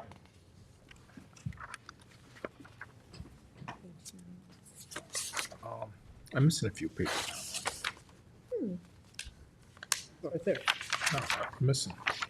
All right, but we're Yeah. open for. Town Board Resolution 2025-949, co-sponsored with Councilman McNamara. Authorized purchase of groundkeeping, repair, parts, service, and accessory use. Suffolk County contracts from Northeast Inc., Trias Inc., All Island Equipment Corp., Melby's Equipment Corp., Store Tractor Corp., and 795 Motor Sports LLC. Second. All in favor? Aye. Town Board Resolution 2025-950, co-sponsored with Councilman Martell. Authorizes the supervisor to sign a contract extension with Community Development Corp. of Long Island. Actually, it should be CDLI, well, whatever, it's fine. Second. CDCLI? Or It's fine. It's fine. All in favor? Aye. Okay. Town Board Resolution 2025-951, to authorize the supervisor to sign any and all documents for the New York Building Recreational Infrastructure for Communities, Kids, and Seniors Grant Program for the West Hampton Activity Center. Second. And I just want to thank Kara, Nick, Laura, and Tracy for all the work they did on this application. It was really a good product, and I feel confident that we're going to get funding, so. Yes. All in favor? Aye. Town Board Resolution 952 of 2025, co-sponsored by Council Members Iacilli and Martell. Authorized supervisor to sign contract with Lero Engineers Incorporated for professional services related to asbestos remediation design services at 59 Montauk Highway, West Hampton. Second. All in favor? Aye. Town Board Resolution 2025-953, co-sponsored by Councilwoman McNamara, to authorize the supervisor to sign DPP with Toshiba America Business Solutions, Inc. for copy machines for police dispatch from the Eastern Suffolk BOCES contract. Second. All in favor? Aye. Town Board Resolution 2025-954, to authorize the MHC Software Holdings and subsidiaries renewal to provide maintenance and support for digital document delivery. Second. All in favor? Aye. Town Board Resolution 2025-955, to authorize the supervisor to approve a 2025 renewal with Contrawent LLC for their ProcureWare cloud-hosted software solution to manage the town's operations for bidding and contracts. All in favor? Aye. Town Board Resolution 2025-956, to authorize the supervisor to execute a contract with Coastal Science and Engineering for post-project monitoring services for the Bridgehampton Beach Erosion Control District large-scale beach nourishment project. Second. All in favor? Aye. Town Board Resolution 2025-957, to authorize the supervisor to execute a contract with Coastal Science and Engineering for post-project monitoring services for the Sagaponack Beach Erosion Control District large-scale beach nourishment project. Second. All in favor? Aye. Town Board Resolution 2025-958, to authorize the supervisor to execute a no-cost contract extension with AVA Design, Inc. for the architectural design, engineer services, as well as construction management on the ambulance facility at 1256 North Sea Road in Southampton. Second. All in favor? Aye. Town Board Resolution 2025-959, to authorize the supervisor to execute an agreement with Unis Solutions, Inc. for a software upgrade. Second. All in favor? Aye. Town Board Resolution 2025-960, co-sponsored by Councilwoman McNamara, to authorize the supervisor to sign a consultant agreement with Susan Western to assist the Southampton Town Police Department with the development of Southampton Town Police Department directives and implementation into the Lexipol software system. Second. All in favor? Aye. Town Board Resolution 2025-961, co-sponsored with the entire board. Authorize the supervisor to sign an agreement with Hampton's Production House, LLC, for the preparation of a video highlighting the accomplishments of the Community Preservation Program. Second. All in favor? Aye. Town Board Resolution 2025-962, co-sponsored with Councilwoman McNamara. Authorize the supervisor to sign the 2025 Friends of the Big Duck Incorporated Community Program Grant. Second. All in favor? Aye. Town Board Resolution 2025-963, co-sponsored by Councilman Pell, to award and authorize the supervisor to sign a contract with Best Restoration Services, Inc. for the Town Hall masonry restoration. Second. All in favor? Aye. Now, I'm And moving. also, just one thing, the staff will be notified when they start to do the work, so it'll be no calling up and complaining about No, you can't inconvenience. guarantee that. I know, but Nick said he's gonna do it. I trust Can't Nick. guarantee no complaints. So. Oh, no complaints, I can't. No. As long as we're not closing down the bathrooms in December or Mhm. January. So I'm moving to take resolution number 2025-968 out of order here because we need to establish the funding before we adopt the.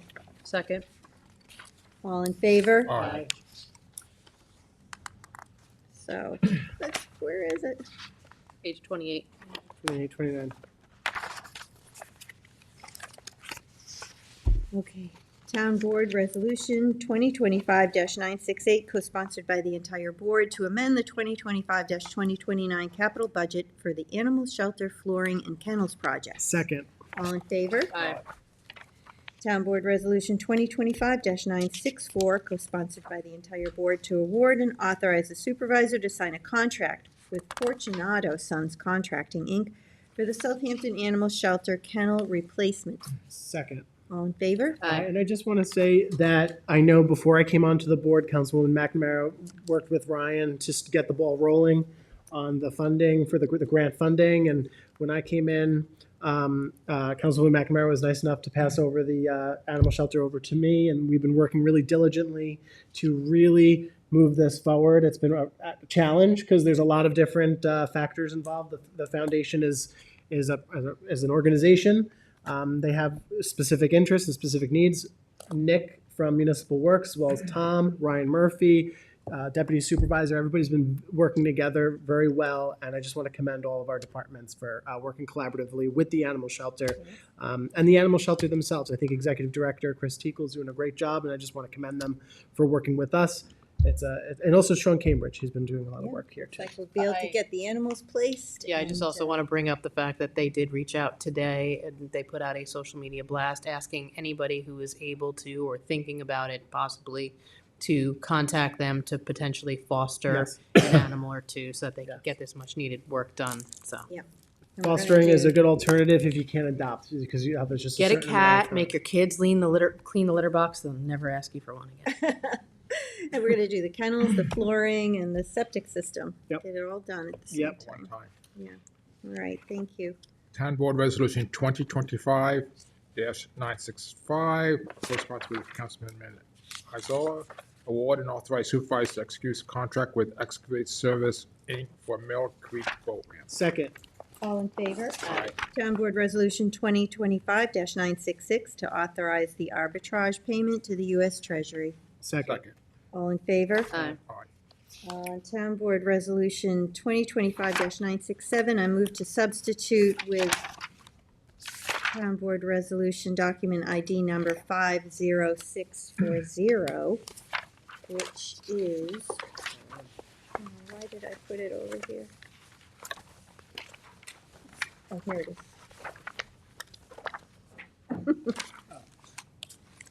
To adopt the 2026 budget process schedule. We just had to move some of the dates to make it work with the advertising and give the board an opportunity to review and comment. Second. All in favor? Aye.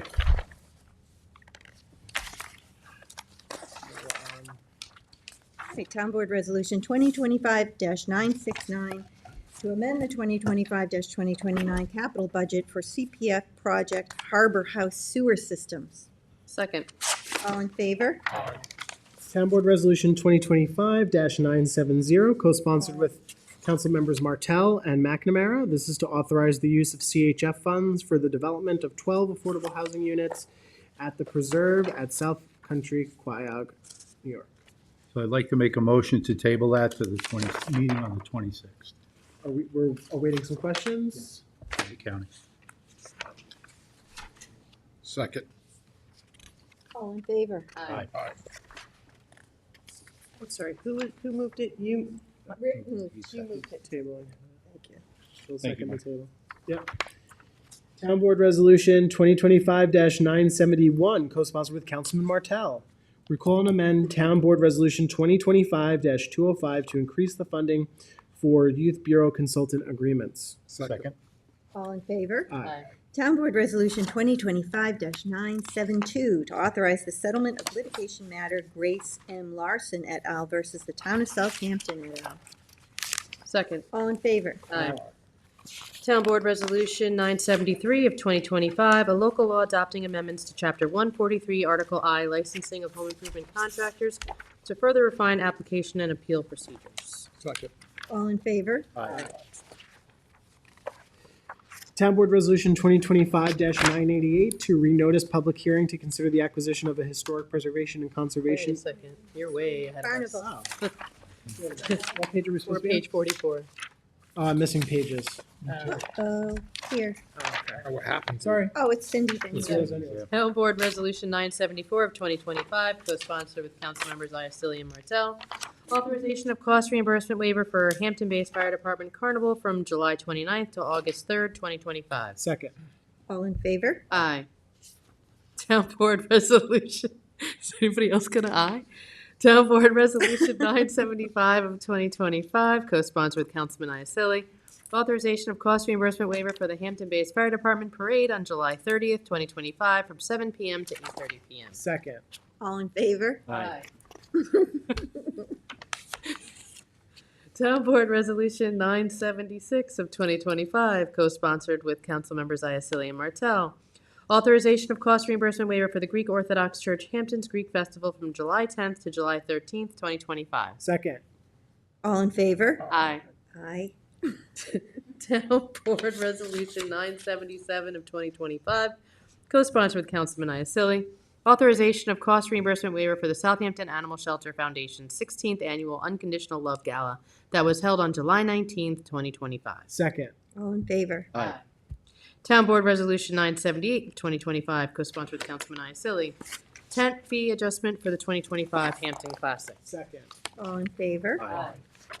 Town Board Resolution 979 of 2025, co-sponsored with Councilman Iacilli. Authorized partial waiver of police fees for the 2025 Hampton Classic Horse Show. Second. All in favor? Aye. And also, I think we're going to be giving a proclamation for a 50-year anniversary on that, the Locals Day. So if we all wanted to go and do that, Nice. that could be fun. I'm embarrassed to admit, I've never even been to the Classic, so always seemed too far. Town Board Resolution 980 of 2025, co-sponsored with Councilman Iacilli. Authorizing partial waiver of fire marshal fees, 2025 Hampton Classic. Second. All in favor? Aye. Town Board Resolution 2025-981, co-sponsored by the entire board, the historic landmark designation of the site recognized as the Methodist Point Historical Site located at 1040 Flanders Road in Flanders. Second. This will make Angela very happy, as well as these two. Yes. All in favor? Aye. Town Board Resolution 982 of 2025, waive a portion of the showmobile fees for the West Hampton Chamber Fall Festival on Main. Second. All in favor? Aye. Town Board Resolution 2025-983 to appoint Michael McCormick to driver messenger in senior services. Second. All in favor? Aye. Town Board Resolution 2025-985 to appoint Regina Hallahan to senior account clerk in Parks and Recreation. Second. All in favor? Aye. Town Board Resolution 2025-986 to terminate an employee in the Comptroller's Office. Second. All in favor? Aye. Town Board Resolution 2025-987 to terminate an employee in the Highway Department. Second. All in favor? Aye. Okay. Here you Town Board go. Resolution 2025-988. This is to renotice the public hearing to consider the acquisition of a historic preservation and conservation easement on property located at 149 South Country Road in the hamlet of Remsenburg-Spionk, and amend the Community Preservation Project Plan and the CPF Management and Stewardship Plan to include said property as per the request of CPF. Second. All in favor? Aye. That'll be August 26th that we hear that. Thank you. Hmm. What is happening Page here? 57. Here. Here, right here. Everything is off. Page 57. I have it, yep. Town Board Resolution 2025-989. This is to notice a public hearing to consider the acquisition of a historic preservation and co-sponsored by council members Martell, McNamara, and Pell. To notice a public hearing to consider the acquisition of a historic preservation and conservation easement on property located at 11 Walnut Avenue in the hamlet of East Quogue, and amend the Community Preservation Project Plan and the CPF Management Plan and Stewardship Plan to include said property. Second. The fitters have been waiting a while for that. Yeah. Thank you. All in favor? Aye. Town Board Resolution 2025-990, notice of public hearing to consider amending Town Code Chapter 64, term limits, to eliminate term limits for the zoning board and the planning board members. Second. All in favor? Aye. And Town Board Resolution 2025-991, notice of public hearing to consider amending the Town Code Chapter 330-163 and Chapter 330-181 to reduce the term of zoning board and planning board members from 7 years to 4 years. Second. All in favor? Aye. And those will both be on September 9th.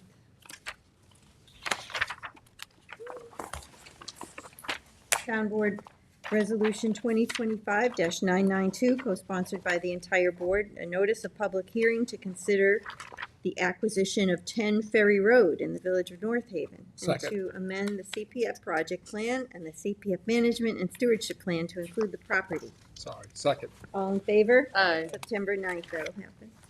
Town Board Resolution 993 of 2025, notice of public hearing to consider the acquisition of 199 Dune Road in the village of Quogue and amend the CPF Management and Stewardship Plan to include the property. Second. All in favor? Aye. Town Board Resolution, let's see, 2025-994, and co-sponsored by council members McNamara, Martell, and Iacilli. Me too. Please. Notice of public hearing to consider the acquisition of lands located on the west side of Northview Hills Court, Suffolk County Tax Map number as indicated in the hamlet of Noyak, New York, and to amend the CPF management and stewardship plan to include the property. Second. All in favor? Aye. And that'll be also on September 9th, lots of public hearings. And then we just have the walk-ons.